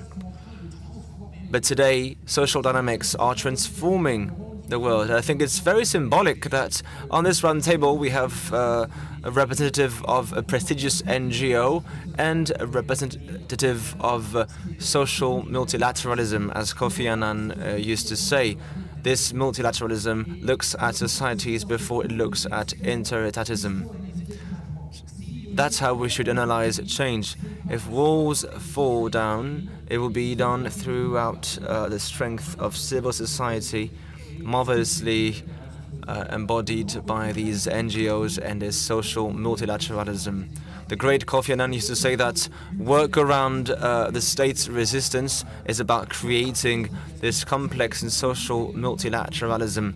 Look that way. You know, even more important than the Security Council, you have the FAO, the World Food Programme, the UNICEF, the HCR. That's a lot more important. Paolo Artini. Yes, I think undiscriminated access to protection is a crucial point to welcome refugees coming from very similar backgrounds and situations of conflicts. But I'd like to go back to the example of the Ukrainian crisis. We were talking about walls. There was a concrete alternative to walls in border management. We're talking about 7 million Ukrainians who are welcomed, many of them given temporary protection. Border management was done in this way: opened border mobilization. I was talking about it's with a colleague who was saying that all the Ukrainians that have come to this city have been welcomed by Polish families in Poland. So opening legal instruments, temporary protection, coordination between states, solidarity platforms, even the private sector and civil society worked hand in hand. We need to think on this point. If Europe is able to welcome 7 million people, how do we not find any solution for 100,000 people crossing over the Mediterranean this year? It's absolutely doable. We should apply the same approach of mobilization. It's the Geneva Convention and the Compact on Refugees that say it. The solutions are there: solidarity, sharing of responsibilities. And we were talking about alternatives, legal alternatives. People cross borders because they don't have any other alternatives.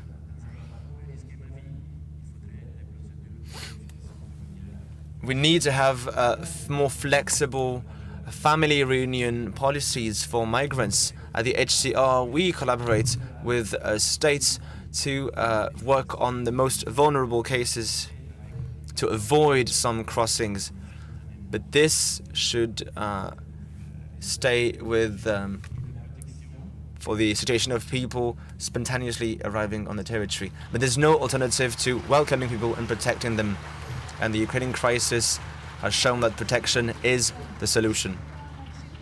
When I listen to you, I can't help but think that we're very much living an unprecedented situation. We thought that money didn't fall from the sky, but the pandemic showed us the contrary, and it's the same thing with helping out refugees in the Ukrainian crisis. But we feel that today, even in our democracies, hate speech are becoming ever more anecdotal. And it seems that, as always, the scapegoat is always the foreigner. So I will finish with this question. How can we leave this catch-22? Yes, it's true that we can hear these populist speeches ever more comfortably pronounced. It is quite insufferable to hear about rejection, hatred all of the time. Each and every one of us, we need to raise awareness on human rights in secondary schools and high schools. That we need to organize these meetings in the public fora, in cinemas, in theaters, in classrooms. We need to fight day in and day out against this racism that's being rampant in our society these years.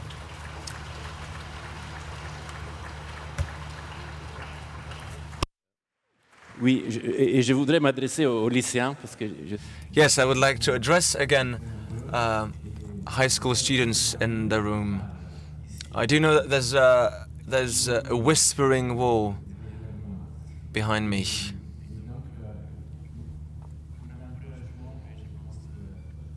I would like to say a word of encouragement. The solution is in our hands, each and every one of us. And that solution is listening to the whispers of refugees. Maybe in your classrooms you have refugees.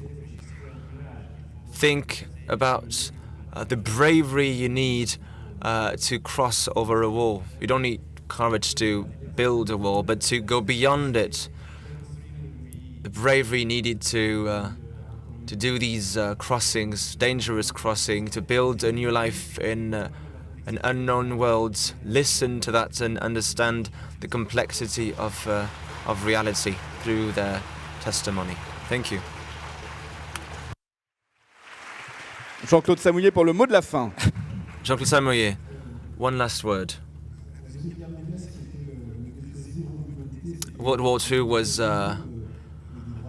ground zero for human rights, and Normandy region obviously suffered heavily from it with massive bombings. There was an opportunity after World War II where leaders said never more, never again. That was the creation of the UN, as well as the drafting of the Universal Declaration of Human Rights. And in its first article is very beautiful. It says all human beings are born free and equal in law and dignity. It is up to us to make sure that it remains so for all our lives. Paolo Artini and Jean-Claude Samouillet, please give them a round of applause.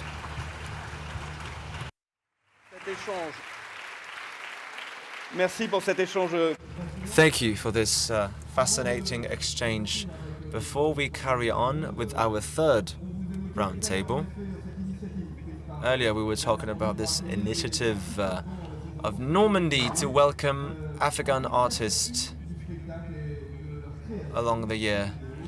We'll now project a short film on their work.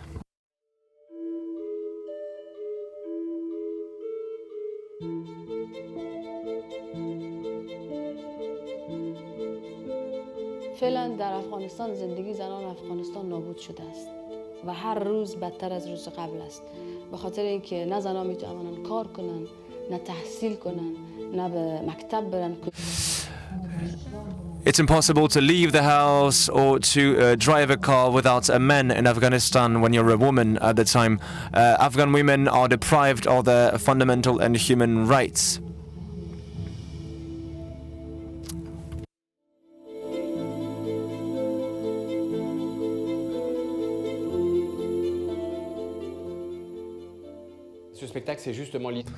This show is about these artists fleeing Kabul, arriving in a place they don't know anything about. So this show talks about the work of these artists going back on stage and learning how to live again thousands of kilometers from their home. So you'll be able to watch this film online or on the village grounds. We were talking a lot about Afghanistan some time ago. We're not doing it more these days, which is regrettable. I will carry on now with a new round table on the suffering caused by these wars. I will now invite Sophie Beau, co-director of the NGO SOS Méditerranée, Ronnie Broman, a humanitarian doctor, and Pierre Micheletti, president of Action Against Hunger.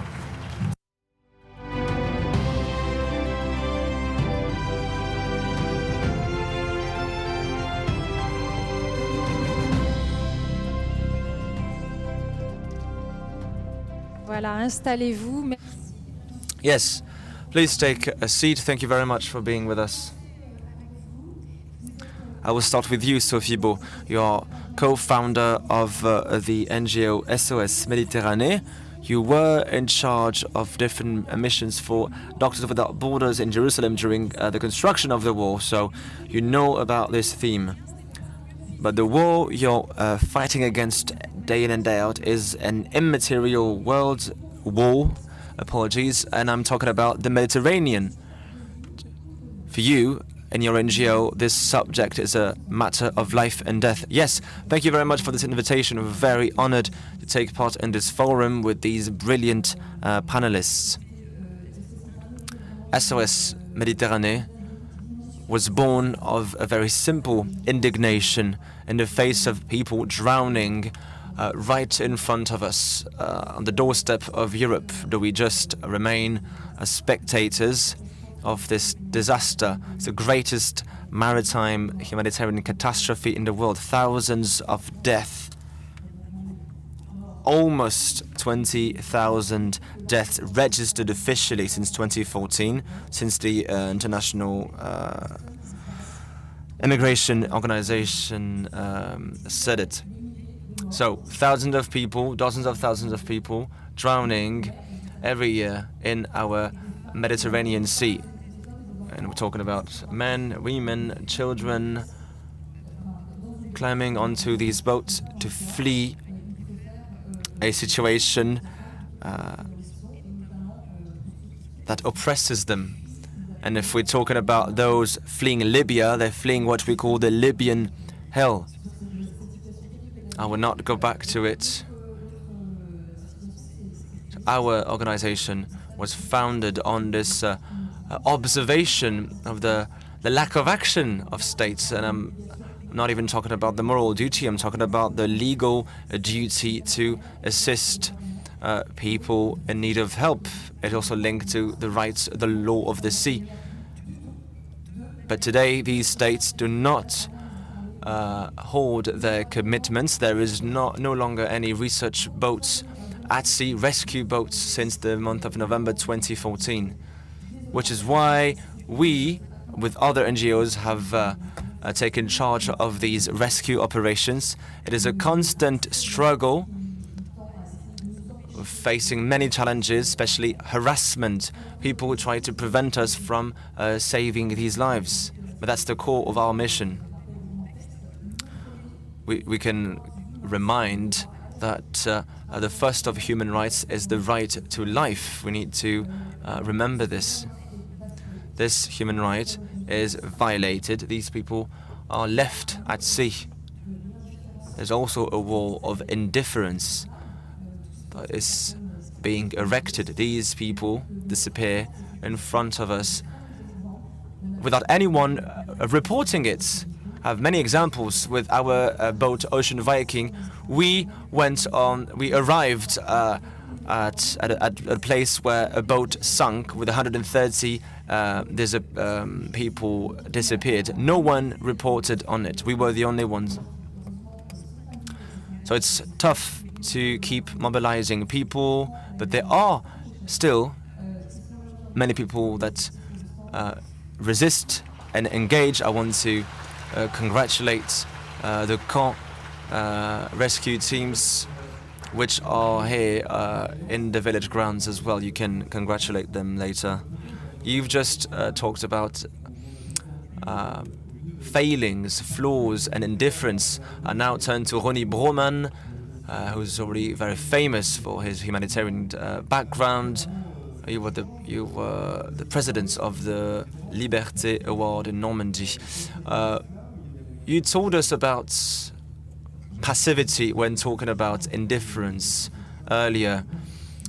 Can we change this? Is there a chance? Well, yes, I think things can change.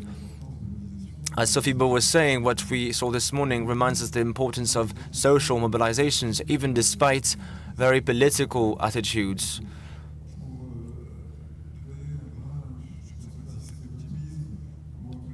To be a bit more optimistic, or to take a step back from what we were saying, let's remember that up until 2014 there was an operation called Mare Nostrum that was being financed by Europe. It was the greatest rescue operation of all time.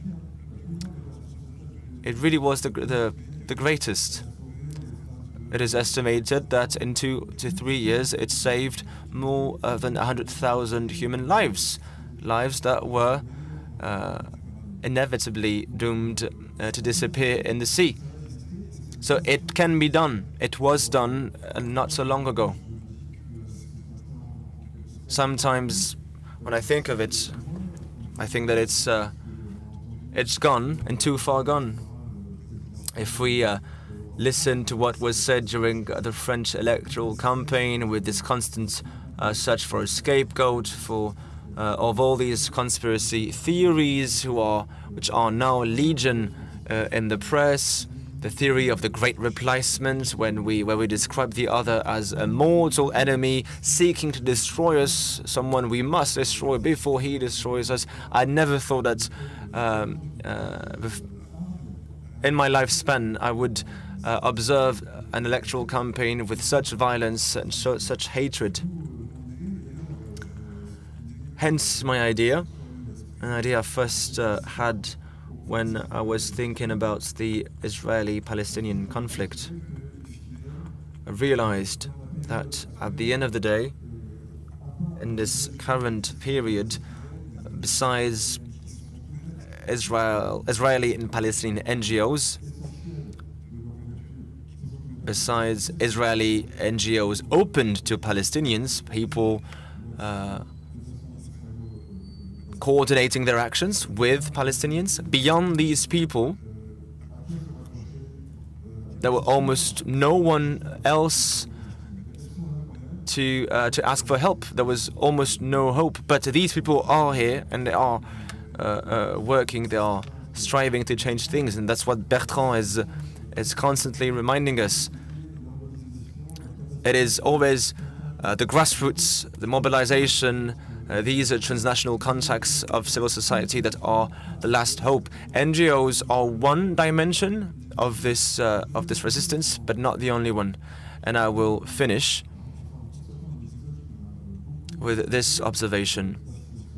Something that struck me some time ago. Amnesty International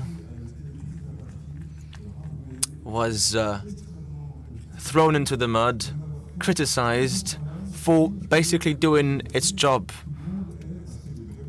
So everyone says, yes, human rights are all good and well.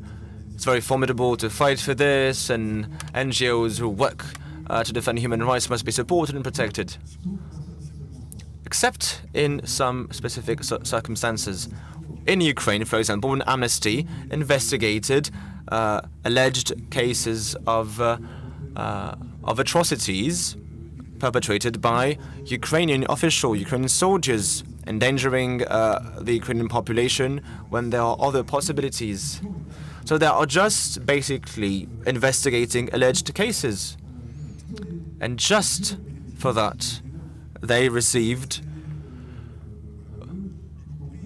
a lot of criticism, even coming from newspapers, from voices which up until that day considered that Amnesty was a very honorable organization. Yes, when Amnesty says something that's in their interest, and not when Amnesty says something that's a bit politically incorrect or harder to admit. So I think it reminds us the importance of having an independent thought to be able to take ambitious positions that may hurt some feelings, but are still indispensable.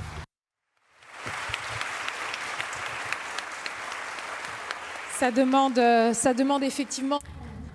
So this really means having a lot of courage, and it also shows that we are in a time where nuances and complexity are not accepted, and this is absolutely necessary. So Pierre Micheletti, as president of Action Against Hunger, you see the consequences of this cynicism, passivism every day, and you fight for a remodeling of the system of financing of international humanitarian aid. Can you explain this to us? Thank you, Frédéric, for the invitation. I'd like to start by saying that humanitarian NGOs take a lot of symptoms of what the wars produce, whatever their shape and form. And I would like to mention two situations in particular linked with this morning. A few times I went to Gaza, and you do not come back as before. You do not come back as the same person. Because every time you go to Gaza, you see the lack of symmetry, you see the consequences of confinement, of despair. And it's not only a personal experience, but as director of the programs in the NGO, I was really careful about debriefing and following up the volunteers coming back, because they weren't coming back the same people either. They had a feeling of revolt, of violence, facing the Israeli authority. And I think as a director, I need to be very attentive. And we're not Palestinians. So what I wanted to say is that the immersion in a territory surrounded by wars without hope really creates violence. It's a machine that creates violence for us, young volunteers. So imagine for the people living there without hope. Then, about these politics, building material and immaterial wars, the immersion in these places where the movement is generated, movement of populations is generated. We really measure the despair needed to leave your country, to cross a border, and to confront what many people have done by crossing the Mediterranean, but not only, but the engine, the motor of no future that you need, of your futures that you need to have, that we do not measure anymore. We don't know it because we have our phones and we know prices, but they don't. And now, what Frédéric said, one immaterial wall that we have to cross today, and which is also a symptom of indifference, it's the wall of money. The figures of humanitarian aid, $14 billion, all crises together. 3/4 of these sums are paid by the governments, multilateralism, and 1/4 is our NGOs. And we get explained to us that it is impossible to collect these sums, and therefore we delegate to NGOs to look for 1/4 of this sum. So 40 billion, that's a 10% of the money earned by Amazon. So, and we get explained that 60 of the richest countries in the world cannot find together 10% of the revenue of Amazon. So if we do not look at these funds, $30 million, all these powers who have spent $200 million into armament cannot generate the revenue of Danone. I don't recognize, I don't understand, I don't know what we can do more.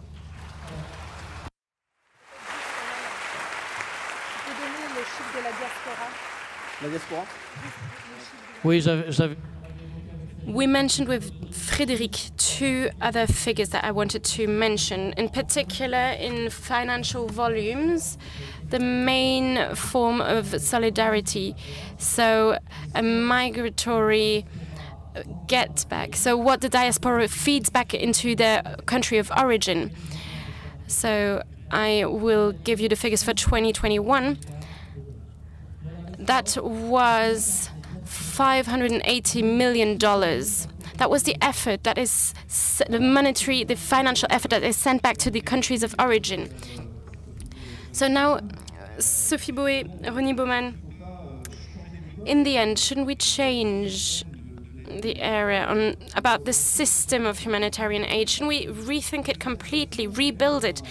Because in a certain way, we are in something that is functioning but doesn't answer to the right needs to fight against indifference, the failure of political and legal constructions. So shouldn't we start it all again, anew? I think probably we need to rethink it, but I wouldn't start like that, because I think before that, we still need to solve management of issues. We can talk about issues that come before that. So a few years ago, with my neighbor who proposed this, I carried out a research work on a question of migrations. This was an answer, if I remember well, from the Quai d'Orsay. It was a report that was given back to the Quai d'Orsay. That was before. It was a report. It's a report that's now quite old, but it was supposed to show another approach to the question of migrations.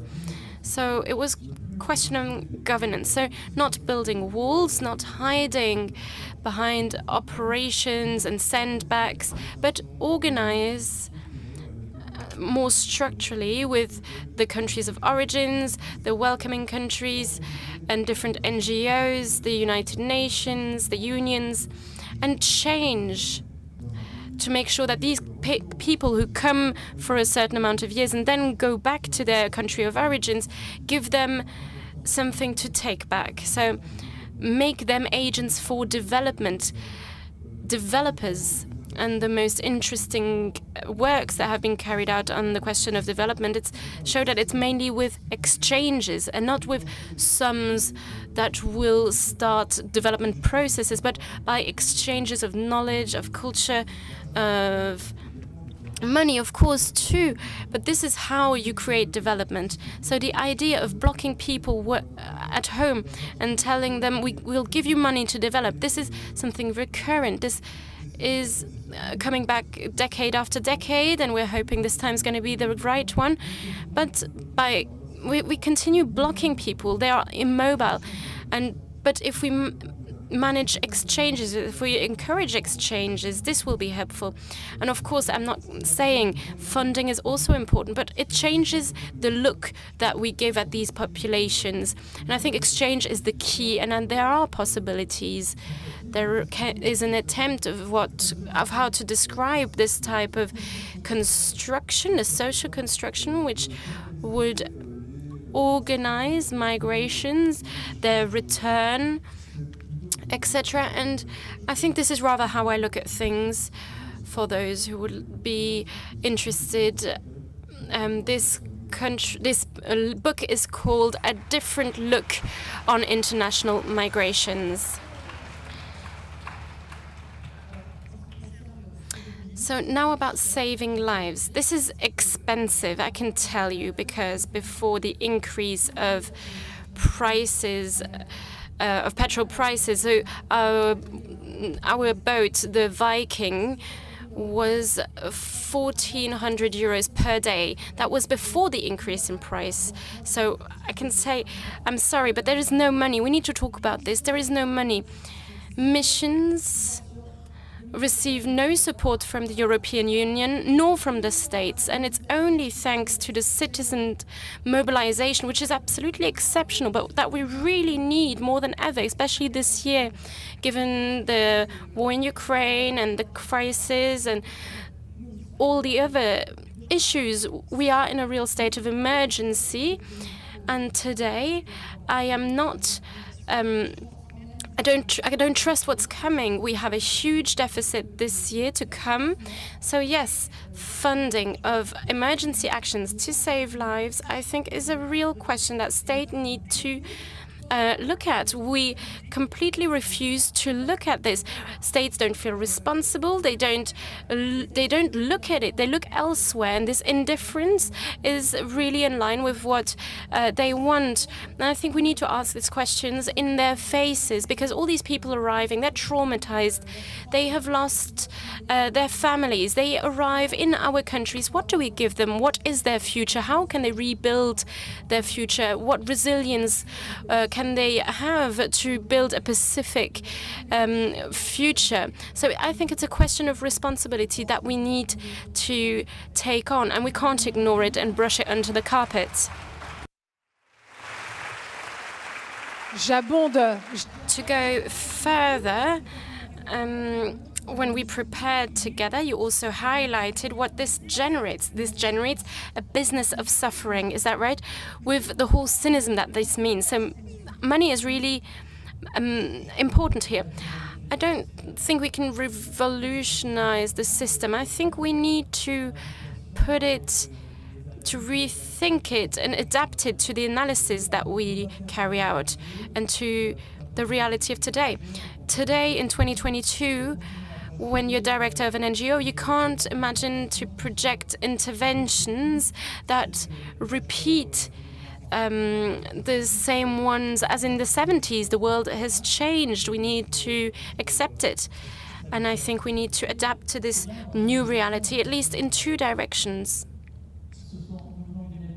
So we come from an era where we were projecting across borders, young professionals to help, to heal, etc. Today, these skills are present on the field.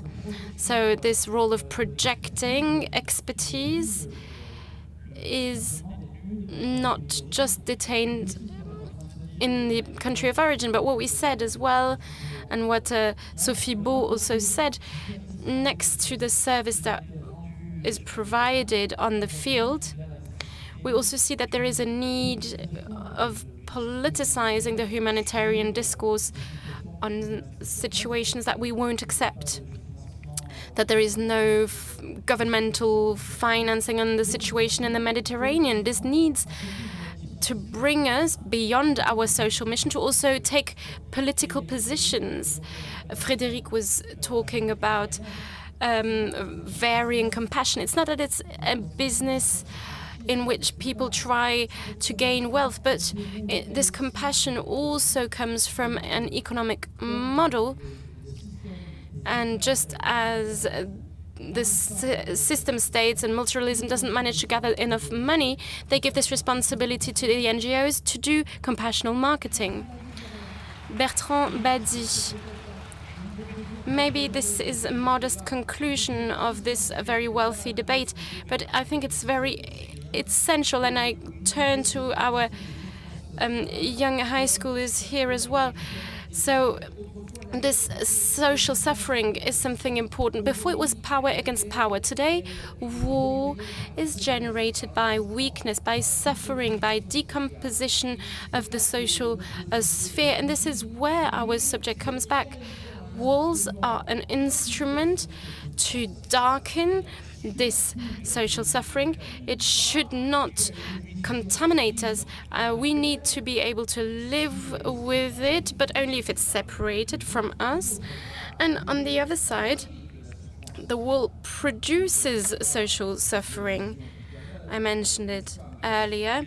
A Palestinian woman close to giving birth who can't get to hospital because there is a wall and controls and checkpoints, and virtual walls are even worse. That means the other doesn't exist, and it's so easy to consider that the other doesn't have the same rights and national priorities, because then we can save on that as well. Thank you very much. I think we can give a big round of applause to our speakers. I highly recommend the book by Pierre Micheliti, A titre qui claque, which is a very strong title, 0.03%. Thank you again. Thank you to all. Tu viens avec nous? Alors restez avec nous, c'est pas terminé. Stay with us. We're not done yet.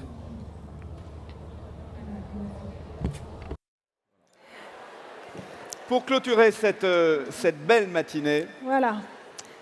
Bertrand Badi. Depuis le début de la matinée. To finish this beautiful morning, we're talking about walls, obstacles to peace. We identified the diversity of walls. We mentioned walls that can also exist within ourselves, intimate walls. And you wanted to invite one person in particular to talk about this. Can you tell us who this person is? We have seen, as we moved on with the analysis, the suffering of humiliation, of social suffering, of resentment, and how all these negative factors created new violence. And I think it was useful, but also very needed, to call somebody who for 40 years has been observing these resentments, this radicality. We say, oh, this is the effect of fanatism, of a lack of culture and education. It's important to recenter what suffering does across the mediation of resentment, which is a firm. And I therefore thought that it was very important to invite Farhad Khoso-Khavar, who is a friend, a colleague, and who for 40 years has observed this phenomenon that he will talk about now. Farhad Khoso-Khavar, who will talk to us about the wall of fanatism. Welcome.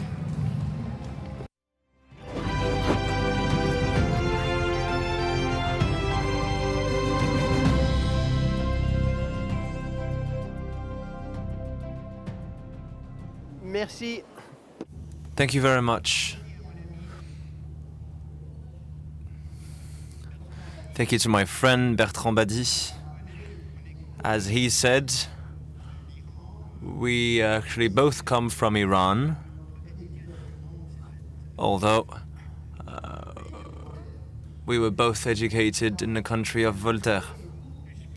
So, I'll be short, because I have a very short amount of time to finish my interventions. I will talk about walls first.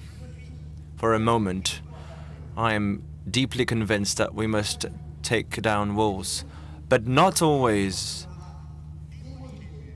And once we'll have taken them down, we need to create a dialogical space and make it into a limes. That is to say, a space where alterity and ipseity are able to interact, that these two can bear the fruit of a dialogue. That is no easy thing. the objective or subjective act of tearing down walls does not de facto create the necessary conditions for empathy, sympathy, and rational dialogue.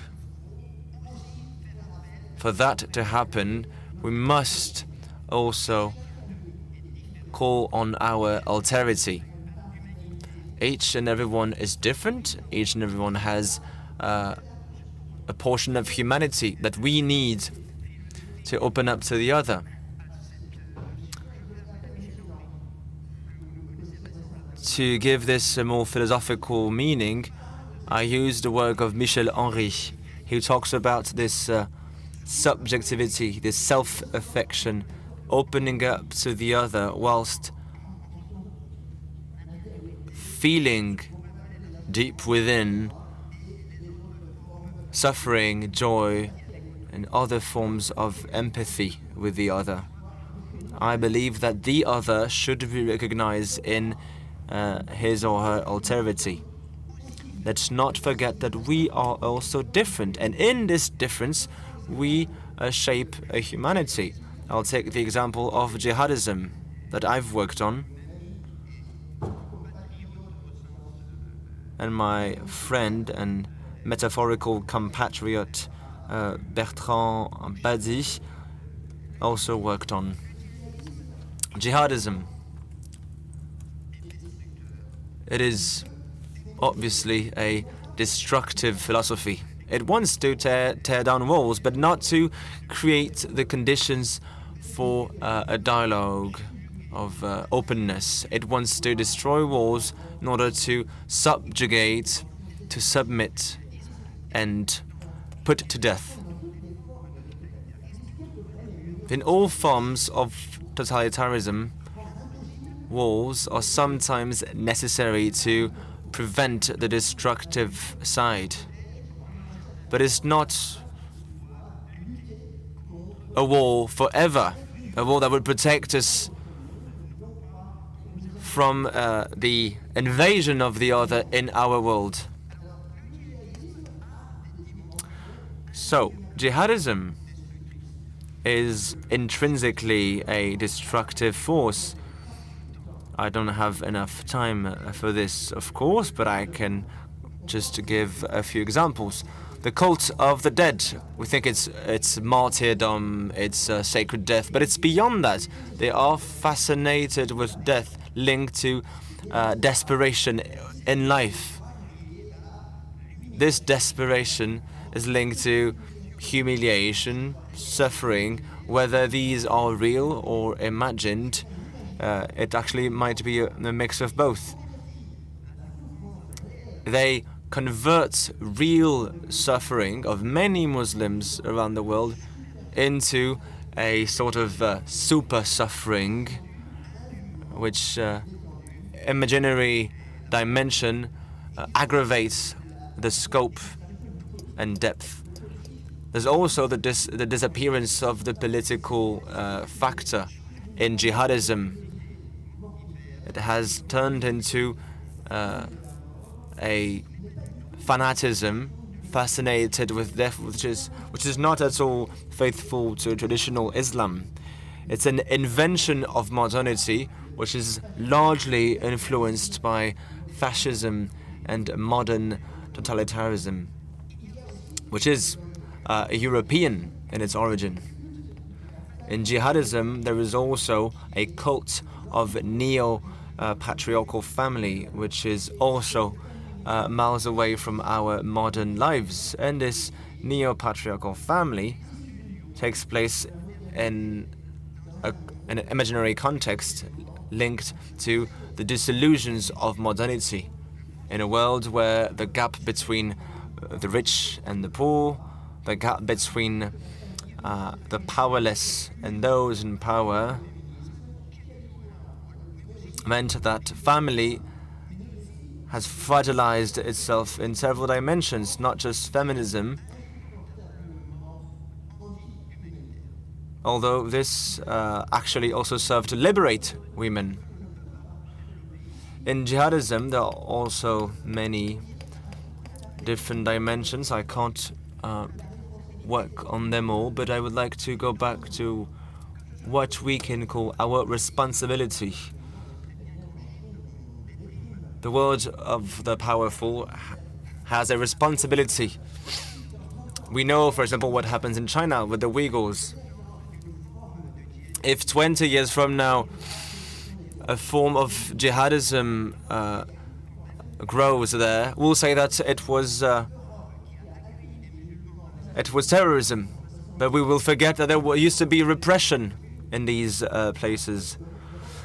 The Europe that welcomed Muslims in the 50s, 60s, and 70s did it because they needed this workforce, both in France and the UK specifically. That's a responsibility on the parts of the Western powers. It doesn't mean that jihadists do not have any responsibility.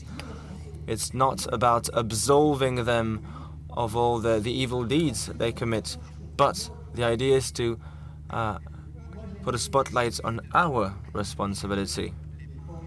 I've done various studies on underprivileged suburbs in France, and some of my colleagues did the same thing in other parts of Europe, where people are amassed in run-down districts, landlocked, enclaved, stigmatized, with as a main consequence a feeling of indignity among Muslims. And there's also racism that multiplies, that grows in all societies, also Muslim ones. Racism against foreigners in Muslim societies is just as real as the racism happening in Europe against Muslims or other foreigners. In the case of Ukrainians, of course, there was no racism. There's a dimension, an important dimension linked to humiliation that seems to be fundamental in these forms of radicalization. I've analyzed this humiliation, this dimension, and I'm not the only one. There were many of us who worked on this, and unfortunately the consequence of this research is not really palpable, because our societies also host different types of sufferings, and these other sufferings supplant the sufferings of these minorities, which is why the suffering of these minorities becomes inaudible. Other fundamental aspect with regard to jihadism, it's that in Europe, it's the symbolic dimension of jihadism is a lot more important than its real dimension. Maximum several hundred deaths in Europe, especially in France in 2015 and 2016. But compared to other calamities, I believe that the symbolic dimension of jihadism largely supplants its real dimension. We must know that the current conditions in which our society, our Earth, are the consequence of our inability to fight evil at the root rather than letting it grow and then reacting. Therefore, think that we must understand a great many phenomena assailing us today could have been solved 30 years ago without the Anglo-American invasion in Iraq. Daesh would have never been born. Maybe Al-Qaeda, but their reach would have been without comparison.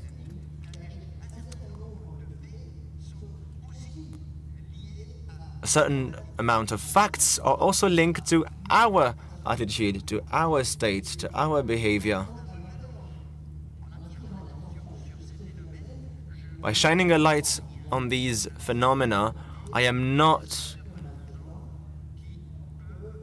finding excuses for these evil actors.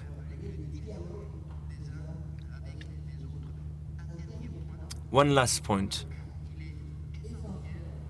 I believe it is essential to understand that these phenomena of jihadism, of radicalization, which currently are on the decline, fortunately in Europe, well, they're also the expression of a change in our own subjectivity. We must understand our own subjectivity in the change they're going through in order to open up to the suffering, not just of Muslims, but of other minorities, opening up to the sufferings of the poor, suffering of people living in an ever unequal world, an unjust world where humiliation can take many meanings.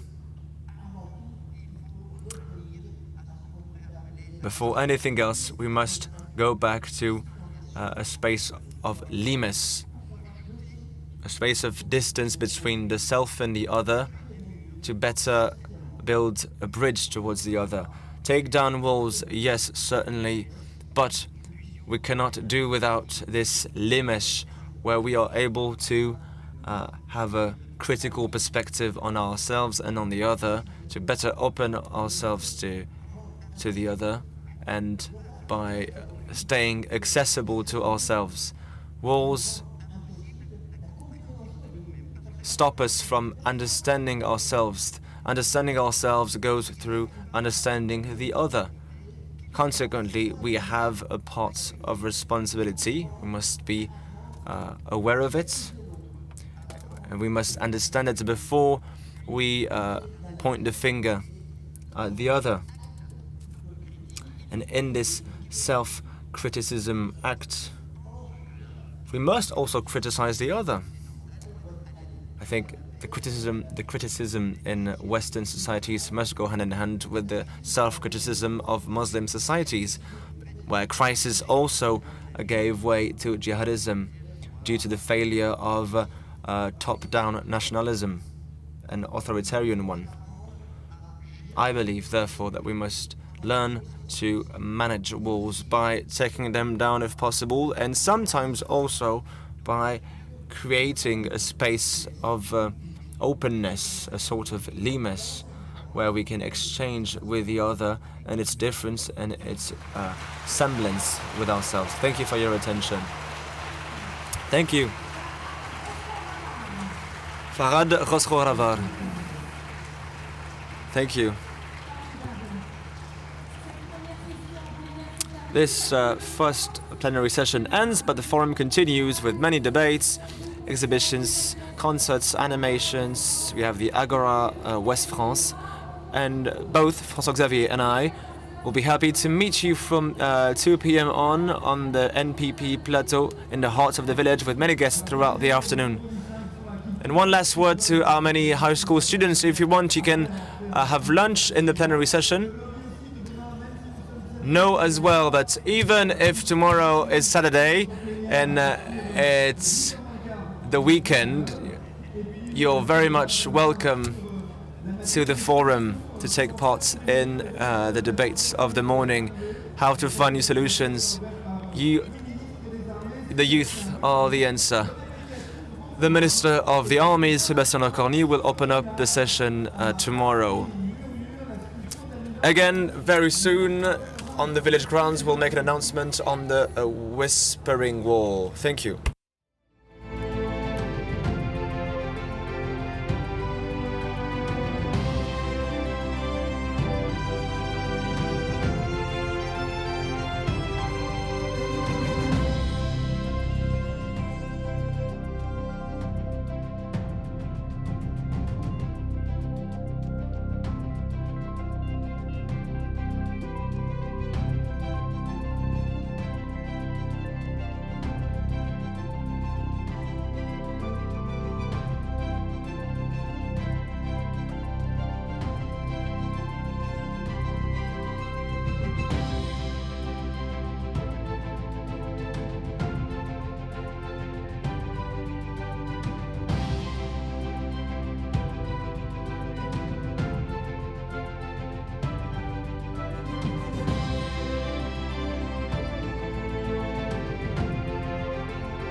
you.